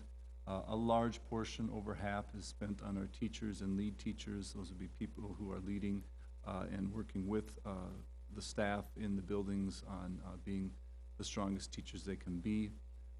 We do have a set aside for school improvement. You can see a significant amount for parent involvement, administrative support. The non-public is listed there for the dollars they receive, set aside, and then our indirect. So that's the basic budget for those dollars for this coming school year. We also receive a smaller fund, Title II, which is really about improving academic achievement through improving teacher and principal quality. So this is really our staff development or professional development fund. What do we do with that? We do lots of coaching in the areas of technology, reading, and math. We do also a lot of training sessions in the areas of behavior, technology, professional learning communities. And then we also have consultative service such as with early college, we do have a consultant who has been working with us and helping develop out that plan for us. We do also have people working with us on looking at our behavior and making sure that we are doing all that is appropriate and to improve in that area. So what is that funding looking like for, does that fund look like for next year? We have about $124,000 in new money, about $20,000 in carryover. We have then about a total of $140,000. You can see the vast majority of that then goes into professional development.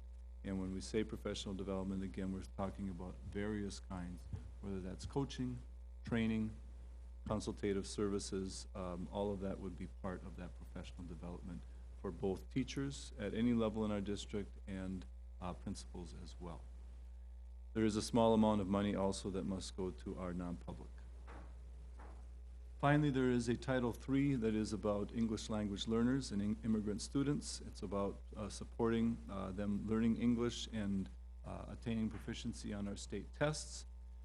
It's a smaller fund, but it does support in the area of EL coordination of the program, staff development around EL students.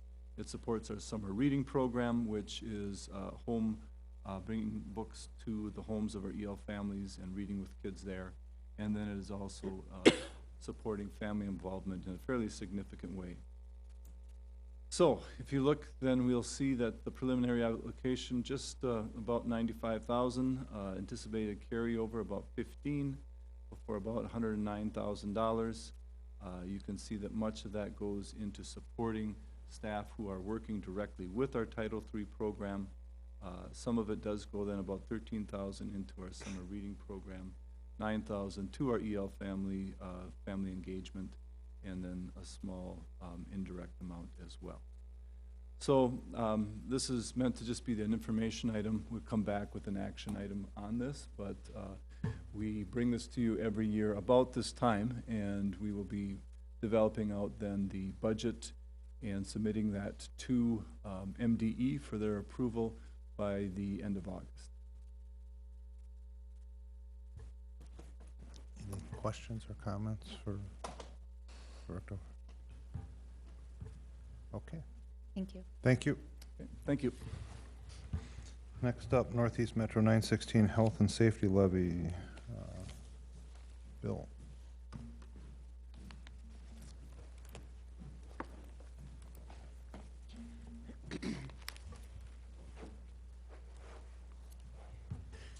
Chair Larkin, members of the school board, Superintendent Kelly. Tonight I bring, in your packet, you'll see the numbers that are projected for 916 on their health and safety budget for next year that will be included in our levy. We'll include the audit too, but it'll be part of our levy when we get to the end in December. You can see that from a Columbia Heights standpoint, they're looking for $2,267 to be included in our levy. Actually, I'm relatively pleased when you look at actually some of the condition of their buildings. I'm surprised these numbers aren't quite a bit higher. Mm-hmm. So this is a very small amount that'll be hooked to our levy of $2,267. You can see on the second page I gave you that they're only spending a total of $39,000 in a whole year on all their buildings. That's being split out between all the member districts. So this would be included in the future in our levy for pay 2016. How does that compare with this year's, or the previous year's total, I guess? Is that, is it kind of staying flat, or is it increased? It's very flat. Actually, if you look at the, well, 15's not on here, but it hasn't moved. It's been the same budget going forward. Thank you. Any other questions? Okay. Okay, thank you. Bill. Next up, academic return on investment update. Director Hennekens.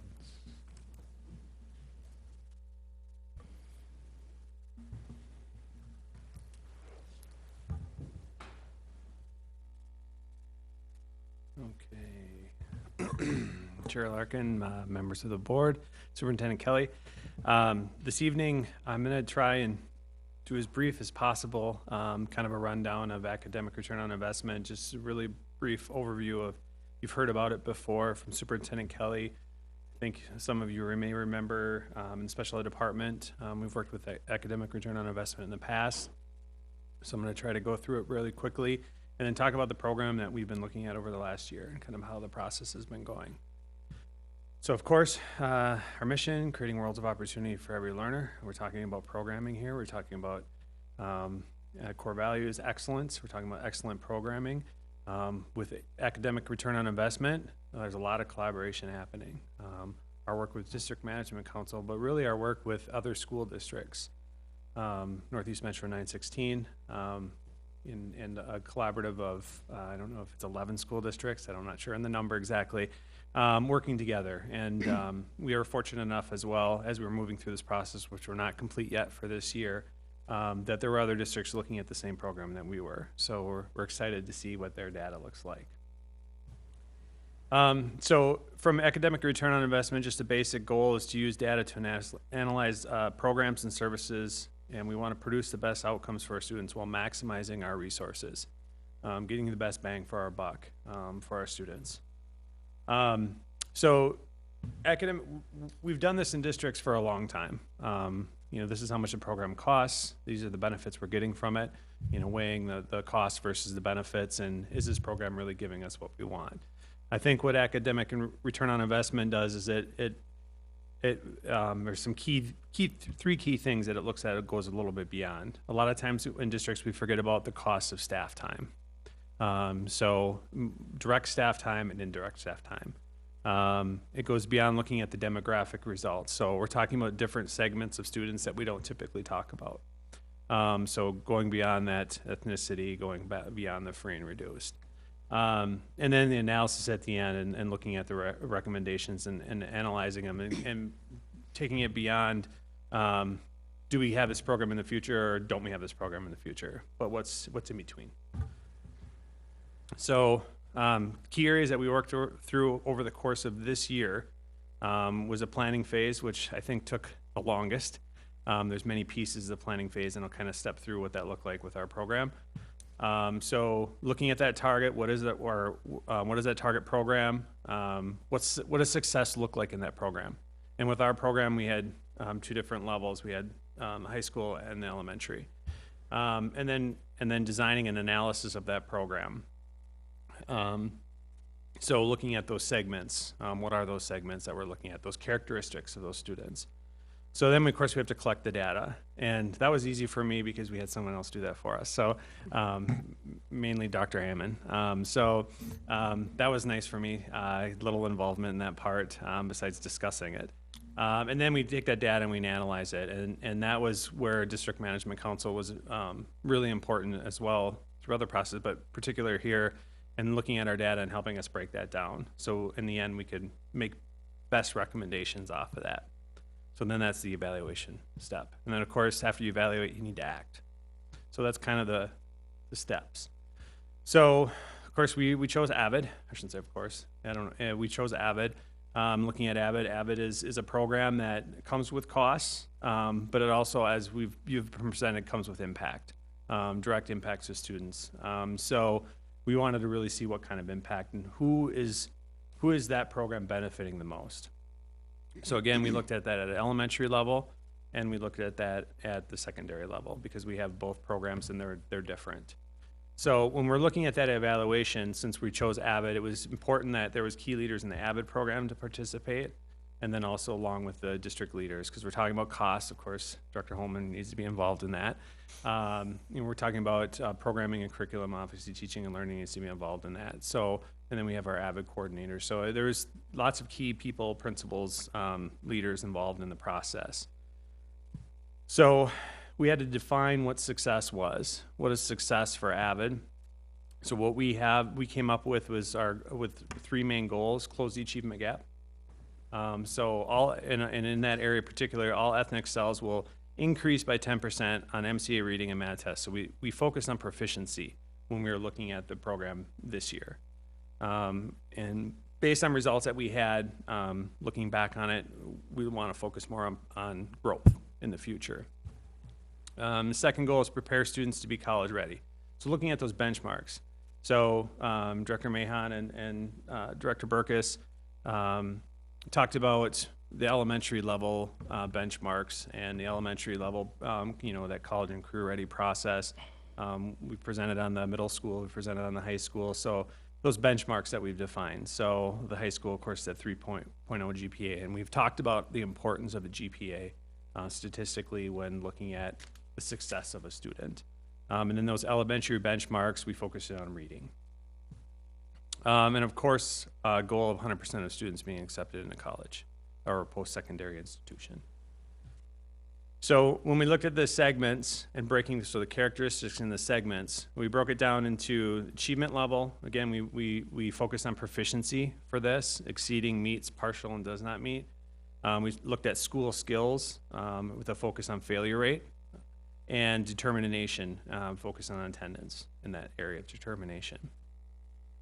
So when we looked at our comparison groups, we're looking back. So we're looking back at last year's data. We didn't have, when we started the process, we didn't have this previous year's data, so we had to look backwards. We're looking at previous year data. When we're looking at the comparison groups, it was very important that we're comparing as apples to apples as much as possible. So looking at behavior referrals, GPA, ratio of special education, and ethnicity that reflects demographics. So these are all things that we're looking at when kids are accepted into AVID. So we wanted to make sure that there's those kids that we were comparing them to were very similar to that. And then for the elementary, it was a little bit easier. We had an entire third grade at Valley View. We just compared them to a third grade at Highland because those demographics, a lot of those things were very, very similar. So we were looking at students that were similar. So I talked about the collection of data. Collection of data is intense, and then it looks like this, lots of stuff. But what we can focus in on maybe is that green area, that effect column. So what we're looking at is, again, in this area, we're comparing MCA math mean on the AVID students to the non-AVID students. And in this where we're looking at elementary. And green is good, but that doesn't necessarily mean that it was an effect size large enough that we can say that truly that the AVID program was the cause of the AVID students doing better on the MCA math test than the non-AVID students. So on the effect size, when you see a number that's close to 1 or over 1, that's a really good thing because that means that we can say that it does have an effect. So the AVID program is having an effect on those students doing better, those like students doing better. So one of the things that we focused in on this area was this column right here with the Hispanic students and their growth, and then of course looking at students that aren't meeting proficiency, but where they're coming in are not meeting proficiency, AVID versus non-AVID. So those were the two highest in that area. We also looked at the MC reading test and the third grade reading, or percents of students meeting those elementary benchmarks, and you can see that there's yellow. Or let's see what it looks like on the screen. Yellow and pink colored. So yellow and pink means that it doesn't mean that there's not a change. It doesn't mean it's a bad thing. It just means that the difference wasn't enough to know. A positive number means that the AVID students did better, but it means that there's not a big enough change to say that AVID really, the program itself really caused that. So that's what we're looking at there. So without going too much more into the data, I really want to just talk about what our summary of results were due to time. So we looked at students in the AVID program at the elementary based on that data, outperformed their non-AVID peers on all success measures, and in particular on a rate of students meeting their elementary reading benchmark. So there's a check mark there because there's a higher probability that this will hold true in the future, which is important too. So not only did the data showing us that there was success from the non-AVID students to the students, but we can predict statistically that there will continue to be success, non-AVID versus AVID. So showing that AVID is working. And then also I talked about that Hispanic piece at the elementary and how the Hispanic program outperformed their non-AVID peers by a large margin. So that was the biggest group, which is a little bit more traditional demographic look. High school data is a little bit different. Again, when I talked about looking at proficiency versus growth. So in proficiency, when just looking at raw test scores, we don't see statistically an effect rate that's high enough. And we can see that in reading and math, but in GPA we do. So, and I talked about how, you know, that's why GPA is on one of our benchmarks, because we know that GPA is extremely important in showing student success in the future. So that's a very, very positive thing for us at the high school. It may not be showing on raw scores in proficiency, but it definitely is in GPA. So, and then of course we have 100% graduation with our students. So, though when comparing to like students, they were still graduating at a very high rate. So what we came up with there in a summary of results was that almost all segments of AVID achieved higher GPAs than their peers not in the program, and the AVID kids had 100% graduation rate, so that's huge. So it's nothing different than I think what you've heard, but I think that we have data showing that and supporting that, the importance of that. And then, you know, we talked about different segments. You know, there's check marks. Again, it's a higher probability that this will hold true in the future. So if we continue with AVID, this will continue to happen. Again, showing the importance of what the program is doing. So, you know, as we're stepping through this, we can see that there's areas where we were showing large success, areas where we were showing not as large success. So for us, it's now looking at that data, analyzing it, which we're in the process, which we have some draft. We've did discussion about recommendations moving forward, which is nothing different than what you've heard at the previous board meeting, because we had this data before that meeting. So expanding AVID strategies in the high school. You know, again, continuing with that specific cohort, tracking grades monthly to check student progress. Again, that it showed how kind of effect GPA had. So we really want to look at that GPA. And of course, we know the importance of parent outreach. And at the elementary, expanding AVID elementary grades 3 through 6. And in elementary is where we really saw the proficiency in raw test scores. And continuing to look at that. An increased use of AVID Wicker, which is right in the program, writing, inquiry, collaboration, organization, and reading to learn strategies with a focus on critical reading. So we were already doing that, but continue that focus. And of course, on both levels, recommendation of continue with that parent outreach. I know I've rambled on a lot, and I really tried to plow through this rather quickly, but we really just wanted to kind of give you an overview of the process. It wasn't a short process. We started at the beginning of the school year. It really kind of started a little bit before that, but the group started meeting at the beginning of the school year. It's 2 to 3 meetings a month scheduled for time frames of an hour to hour and a half to 3 to 4 hours, depending on. There were some off-site meetings at Capitol View with District 916 hosting, where the whole groups got together and learned together about the process. So it was very intense process, continues to be. We have another meeting scheduled June 23rd, where we'll all the groups will discuss what their recommendations are for the program, and that's where we really get to see what the other AVID districts look like and what successes that they're seeing with the program, which we're excited to see. And then it's just kind of taking, okay, so these are our recommendations, following through those recommendations in the next year, and then deciding what's our next program to look at. So it's a very thorough process. It's exciting to see the data. It's exciting to get the results. It's a little hard work to go through it, but it's worth it. And that's it. Questions, comments? Do you have a way of measuring, I know you measured that AVID works. Do you have a way of measuring, is it worth the money we're putting into the program as an investment? Yeah, and that's part of it. I mean, so we're looking at what is our cost per student. So, you know, we have that data and what's our projected cost per student. And again, it's different at secondary than it is at elementary.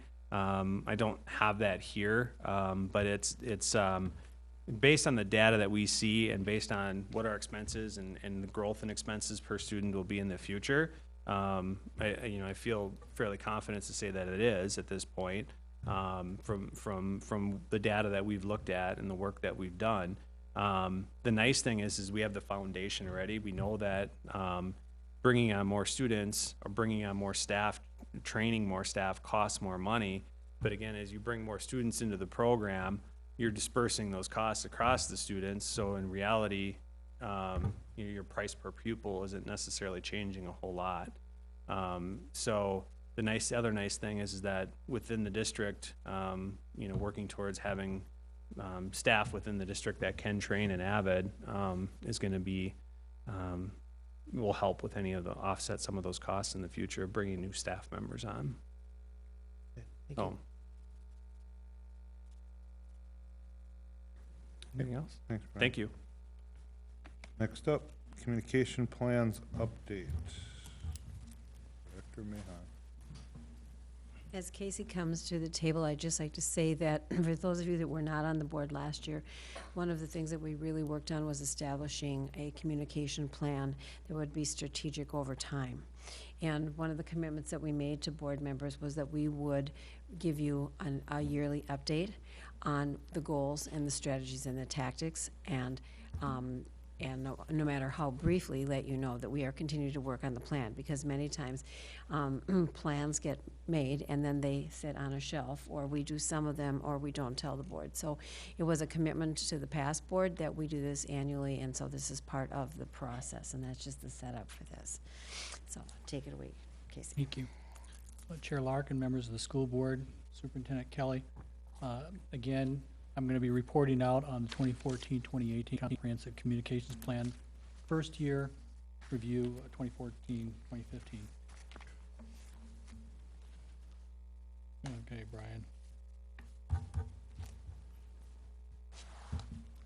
Everything that we do in communications supports the district mission. And in terms of our core values, while we support all those, I think in particular, community and excellence are what we strive for. In terms of the strategic roadmap, we are specifically supporting Direction F, tell our story, brand development, reputation management to increase partnership and enrollment. And as the graphic shows, we support everything within the strategic roadmap. Little background, again, Superintendent Kelly mentioned, Communications Department was reestablished in July 1st of 2013. Decision was made to have a National School Public Relations Association's communications audit performed, so that would help us to determine our next steps in creating a plan. That was accomplished November 2013 to May 2014. And from that, we created the 2014 Comprehensive Communications Plan, and we're presenting the first year update tonight. Again, I apologize. We activated July 1st, 2014, so we are actually coming up to the first anniversary reporting out. Within the plan, what you see in boldface are those that we are addressing in our first year. So we call those descriptors, and I will not go through each one, but to give you an idea. Okay, so year one, we had 7 recommendations or action items, and of that, we had 35 strategies and 120 tactics. And to give you a little understanding, I've got in here descriptors so that when you see within the report, when it says achieved, ongoing, in progress, modified, not developed, these are descriptors to help clarify.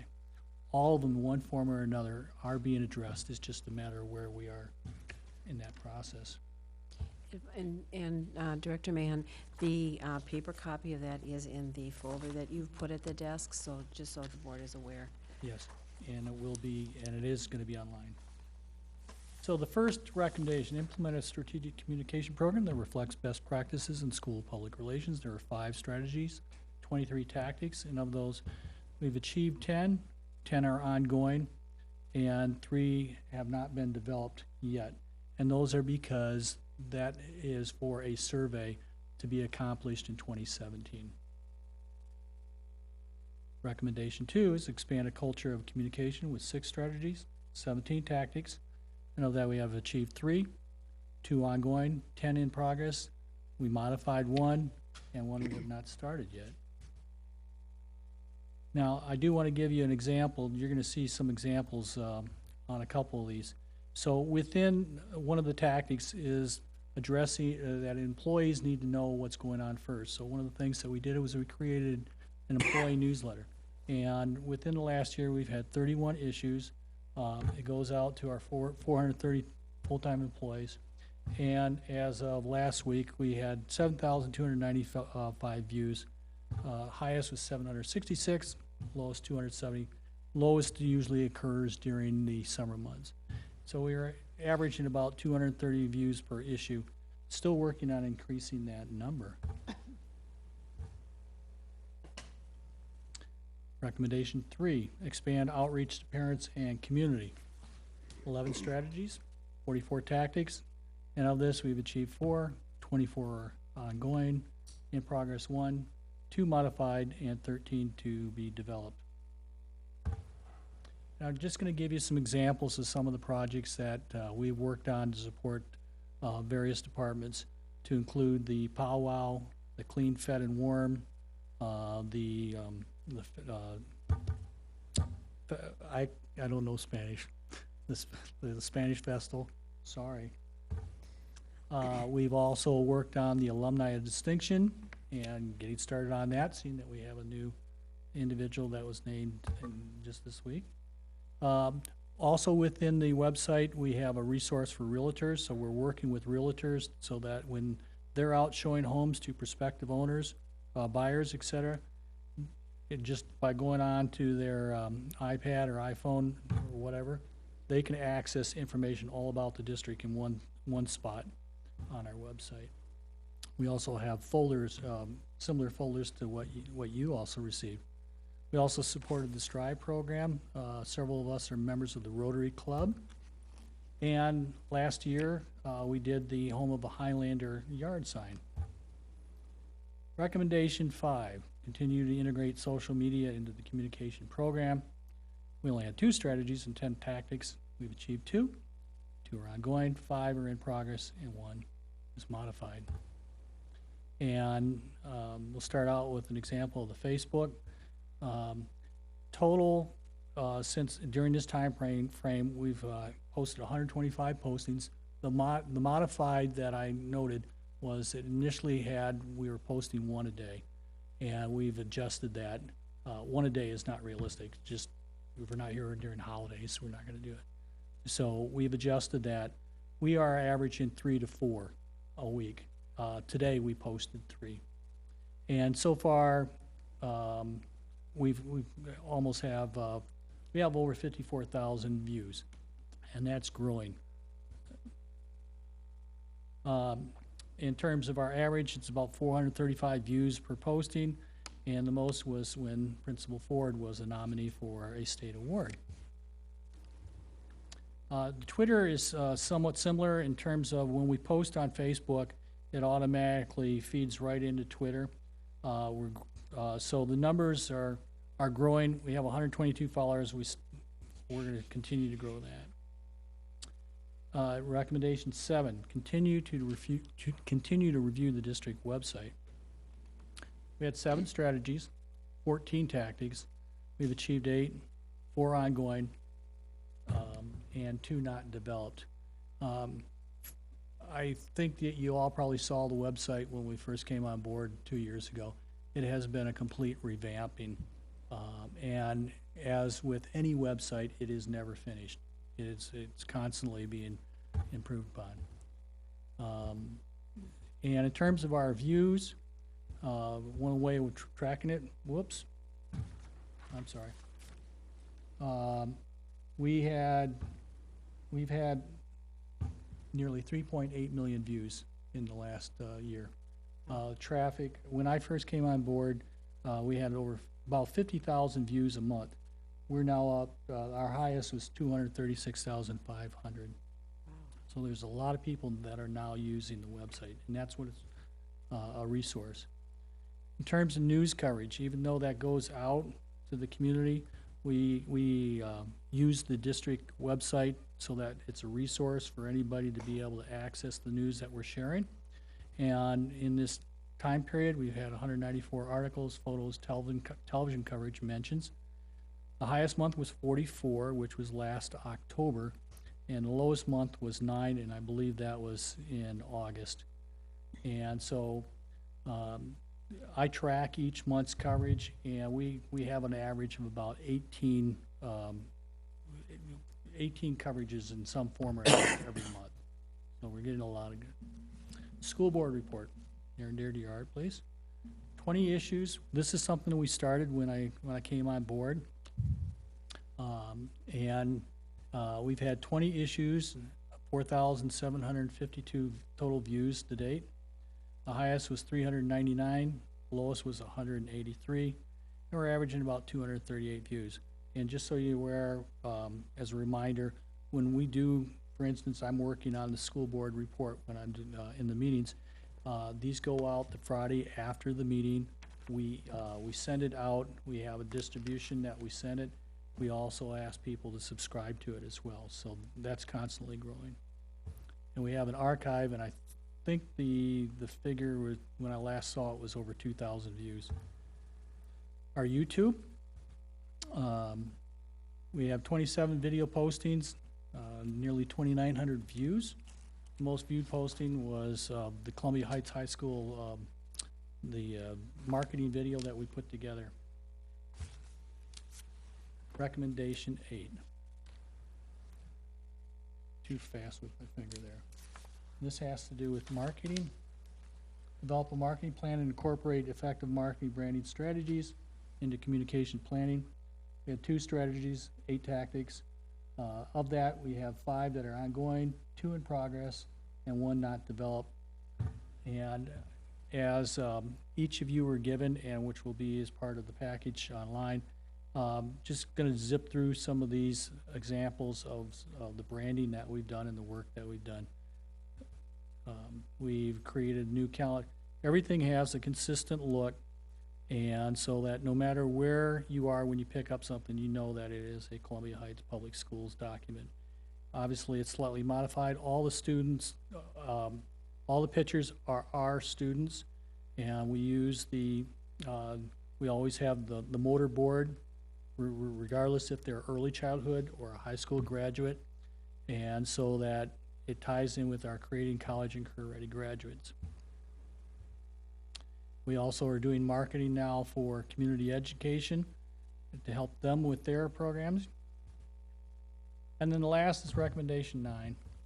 Explore additional paths to engaging diverse populations. We had 2 strategies, 4 tactics, and of this we have 4 that are currently in progress. So to wrap it up, our year 1 results, we had 120 tactics. We achieved 27, 47 are ongoing, 18 are in progress, 4 modified, and 24 that we haven't started yet. And I believe that came out to about 96 that are actually we're working right now. A lot has been accomplished in the first year. So with that, questions, please? Anybody? Do you continue to get information from the public relations, National Public Relations organization and work with them? Every week, Superintendent Kelly and I, our members, we get an e-news from them that includes best practices, some of the ongoing issues that are out there, both pro and con. So you look at it and say, okay, this is what we should be doing, or don't do something like that. And I'm also pretty active with the Minnesota School PR Association. Great. Well, complying with best practices has always been an important part of our district, so I'm glad to hear that.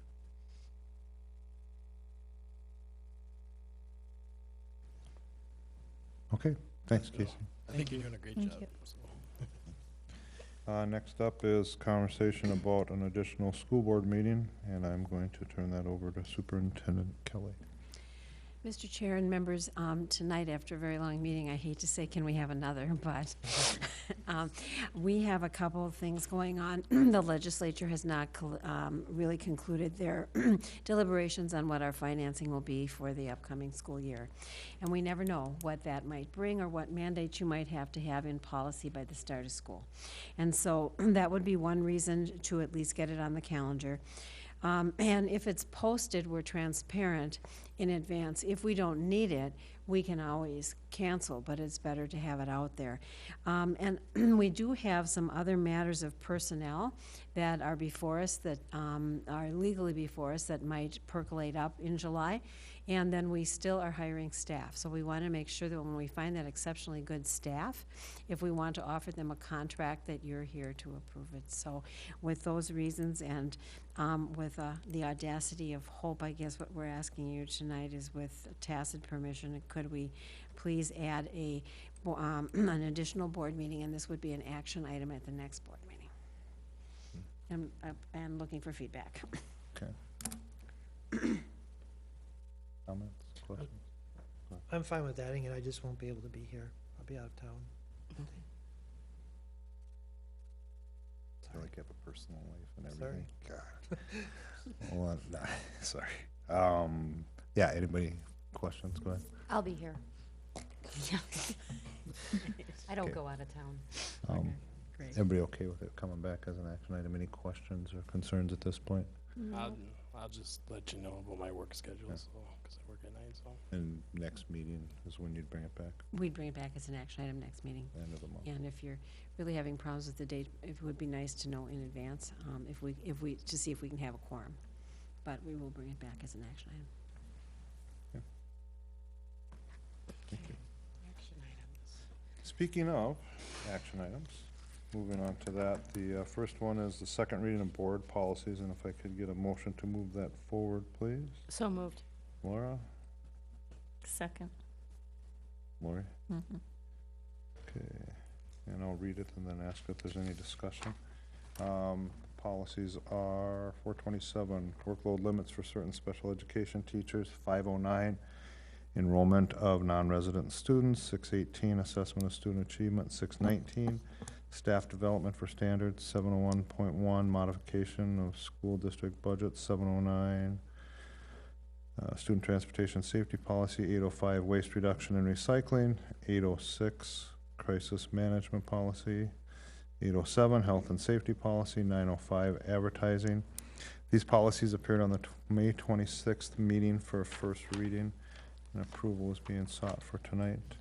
Questions, comments, or discussion? Have there been any comments from anyone that you're aware of? Not that I'm aware of. Hearing no further discussion, all those in favor say aye. Aye. Opposed? Motion carries. The next action item is the 2015-2016 budget.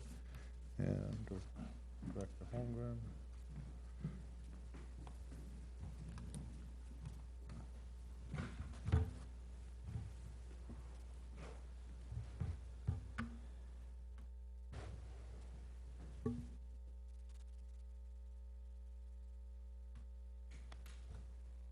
Okay. Chair Larkin, members of the school board, Superintendent Kelly. As you know, budgets really are a snapshot in time. I'm going to present you with what we have as a budget as of now, with what we know for sure from the legislature. As Superintendent Kelly said, we don't know yet, but we'll talk about some of the variables and what we have in place for now. I have to have a budget ready for you so that we can actually pay everybody when July comes, and we don't know if the legislature is going to be done. As you know how that happens, sometimes it's July before they get done. So back to our budget. Budget is based primarily on the students that we have in hand, and you can see back from 2008, 2009, we've seen an increase in our enrollment ever since that point. You can see that right now we're at 3168.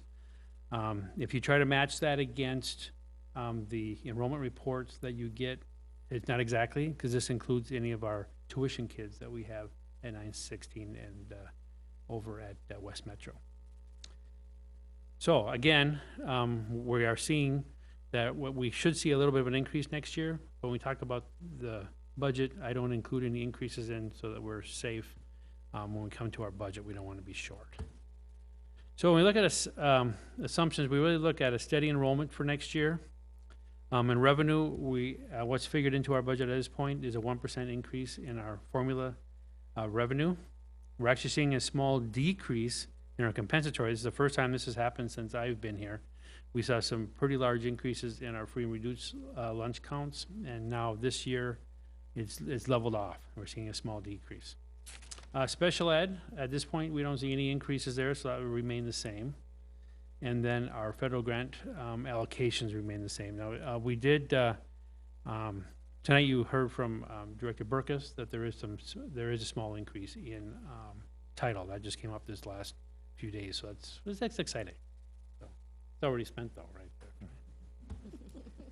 Expenditures, we figured in 2% inflation costs when we look at all items that are not staffing.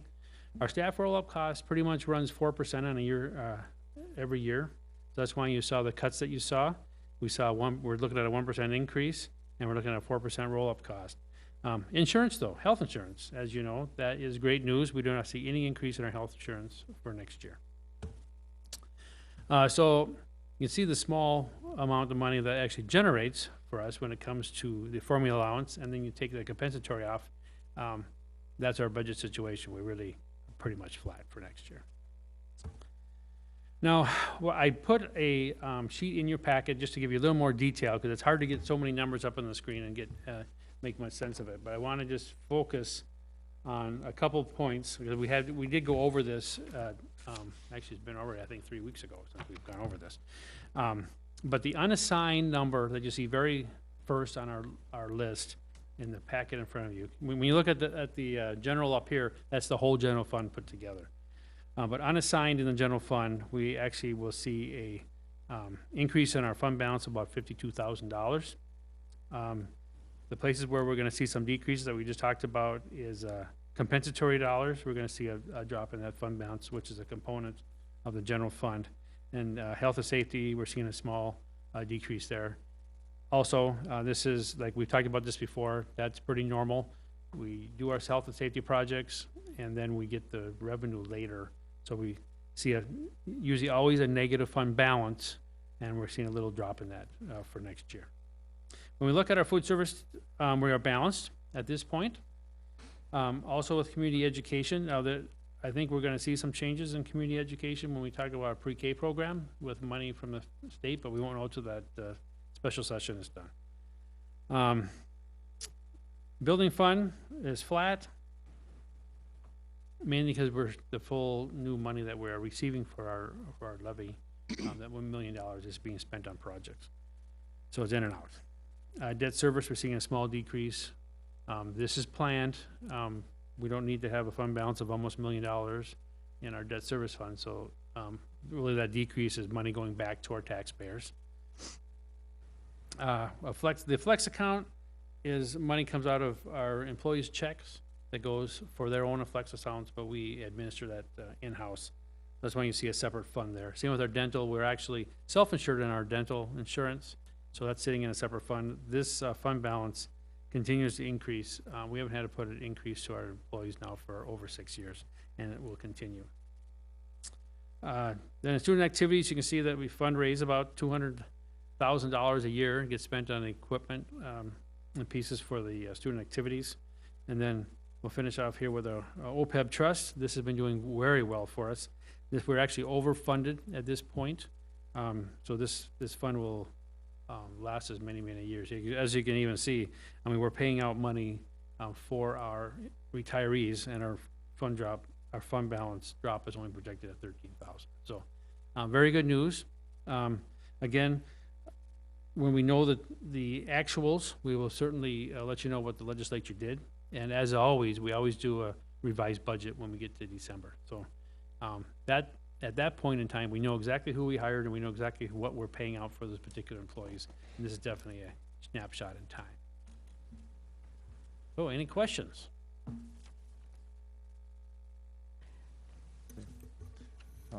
looking for a motion to move that forward. So moved. Second. Molly and Laura. Discussion.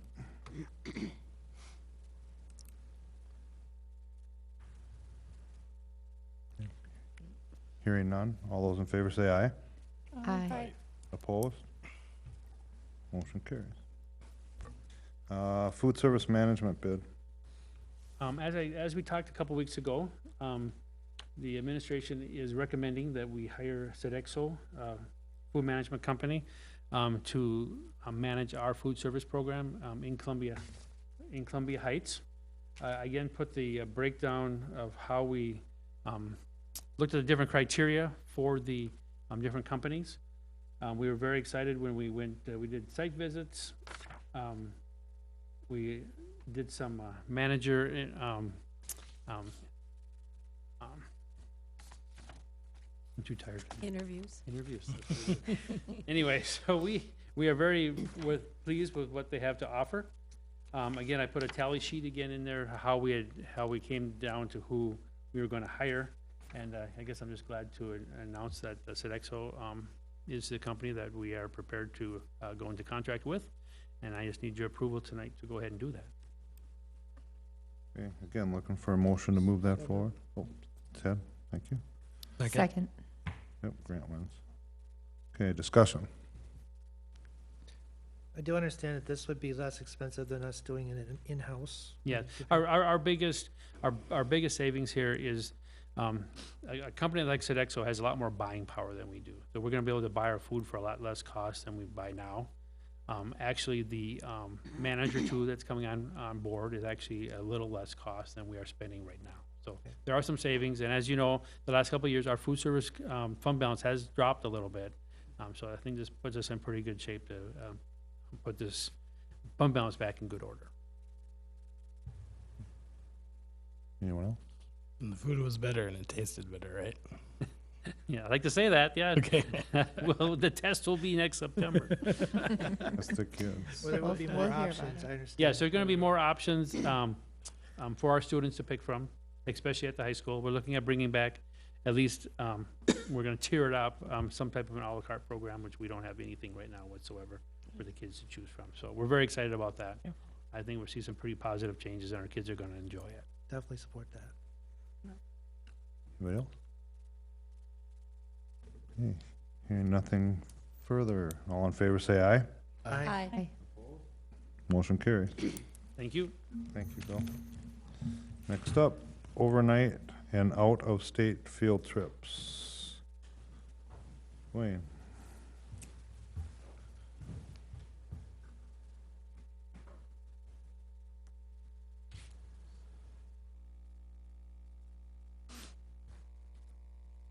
Chair Larkin, Superintendent Kelly, members of the board, was here at our last board meeting with Principal Robleski and Coordinator Stenvik to talk about some exciting trip proposals that we have in our effort to create worlds of opportunity for every learner. And so just a reminder that these are fun and exciting trips for our kids.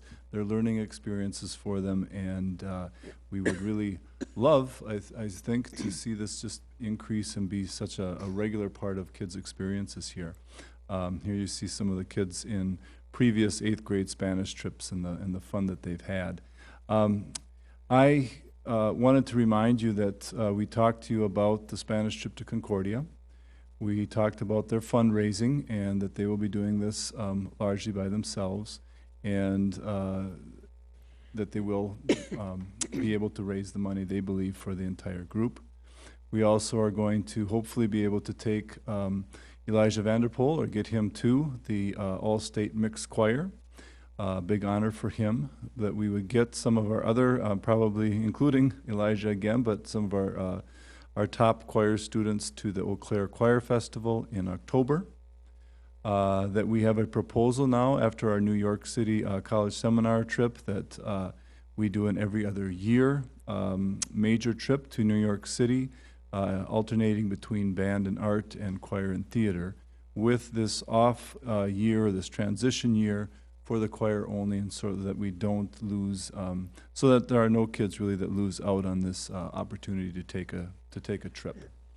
So this season, or this transition year trip then is going to be to Chicago.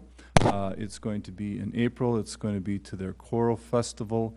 They will have an opportunity to work with a world-renowned conductor, and it's, we feel, a very reasonable price of $471 per student. And they will be performing at Orchestra Hall in Chicago, a magnificent place for them to sing. And then finally, Ms. Stenbeck talked about the Civil Rights Research Tour that is part of WEMEP, and the great opportunity that would present to 4 of our students and 1 adult for a total of $3,000. So I'm here tonight just to seek your approval for those trips. We are hoping that with your approval then we can fundraise and get our plans ready. Okay, be looking for a motion to move that forward. So moved. Second. Laura, discussion.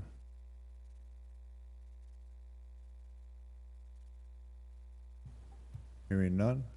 All those in favor say aye. Aye. Opposed? Motion carries. Thank you. Thank you. Next up is the National School Board Association membership. Looks like that's me. The time of the year to consider the renewal of the National School Board Association affiliated membership dues for 2015, 2016. In 14-15, the pricing for the school was $4,165. National School Board Association memberships for the 2015-16 school year would be $4,165. So I'd be looking for a motion to move that forward. I'll move that forward. Molly, I'll second. second Grant. Discussion. Could we review what benefits we receive from NSBA membership? Other than I know we get a discount to go to the conference. We do get a discount to go to the conference. It provides a greater voice at the federal level for things like the reauthorization of ESEA, which is one of the things that was on the agenda tonight with the ESEA grants, the Secondary Education Acts. They really have been urging the Congress to reauthorize. So I guess you get the conference, you'll get guidance on federal issues. There's links to MSBA as far as the state organization. And the rest would really be up to board members around the table because you experience it probably more than I do as a superintendent. Thank you. Any other questions, comments, discussion? One thing that does concern me is the amount of political activism that NSBA is engaging in. It seems to be increasing. And I'm not sure that that is something we want to be part of as a district, at least in my opinion. Well, hearing no further discussion, all those in favor say aye. Aye. Aye. Opposed? Nay. No. Okay, I guess just we for have a division? clarification persons, let's, can I go back and do just like a, We can call for a division and take a roll call if you want. that's what roll call. Okay, or if you would do roll call. Palmer, No. Nichols, Aye. Lewis, Aye. Meyer, aye. Landwehr, No. Larkin. Aye. 4-2, motion carries. Next up, Twin City North Chamber of Commerce membership. Last time for the night, Bill.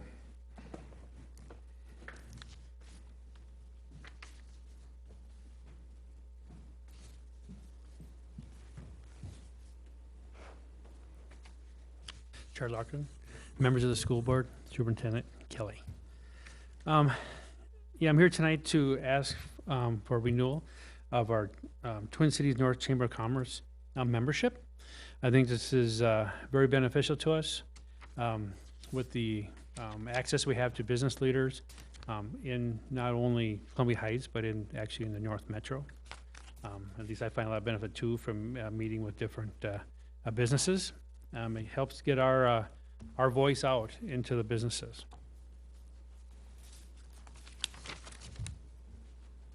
Okay, looking for a motion to move that forward. So moved.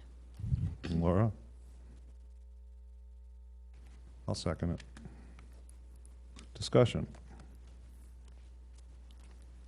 Well, I certainly support this, but I have to recuse myself because I'm on the board of the chamber, so might be a conflict. Question. As I understand, the chamber actually does some, is it a teacher's breakfast or? Yeah, the chamber comes in on the last day of the first week of the new teachers workshop week. Does that make sense? Got a little wordy there, but yeah, they sponsor it's more of a continental breakfast. It's it's not a real big thing, but they bring in business leaders to that meeting and they introduce themselves to our new teachers. So they get a better idea of what our business leaders in the Columbia Heights area. Okay. Anybody else? Okay. Hearing no further discussion, all those in favor say aye. Aye. Opposed? Motion carried. Abstain. Thank you. Sorry. Okay. Abstain. All right. Board topics.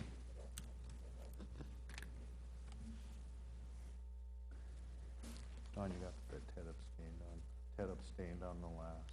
Okay, thank you. Right. Board topics. I just want to thank the administration and the community again for all the input on Castle Heights tonight. I think it was very positive. Thank you. Thank you.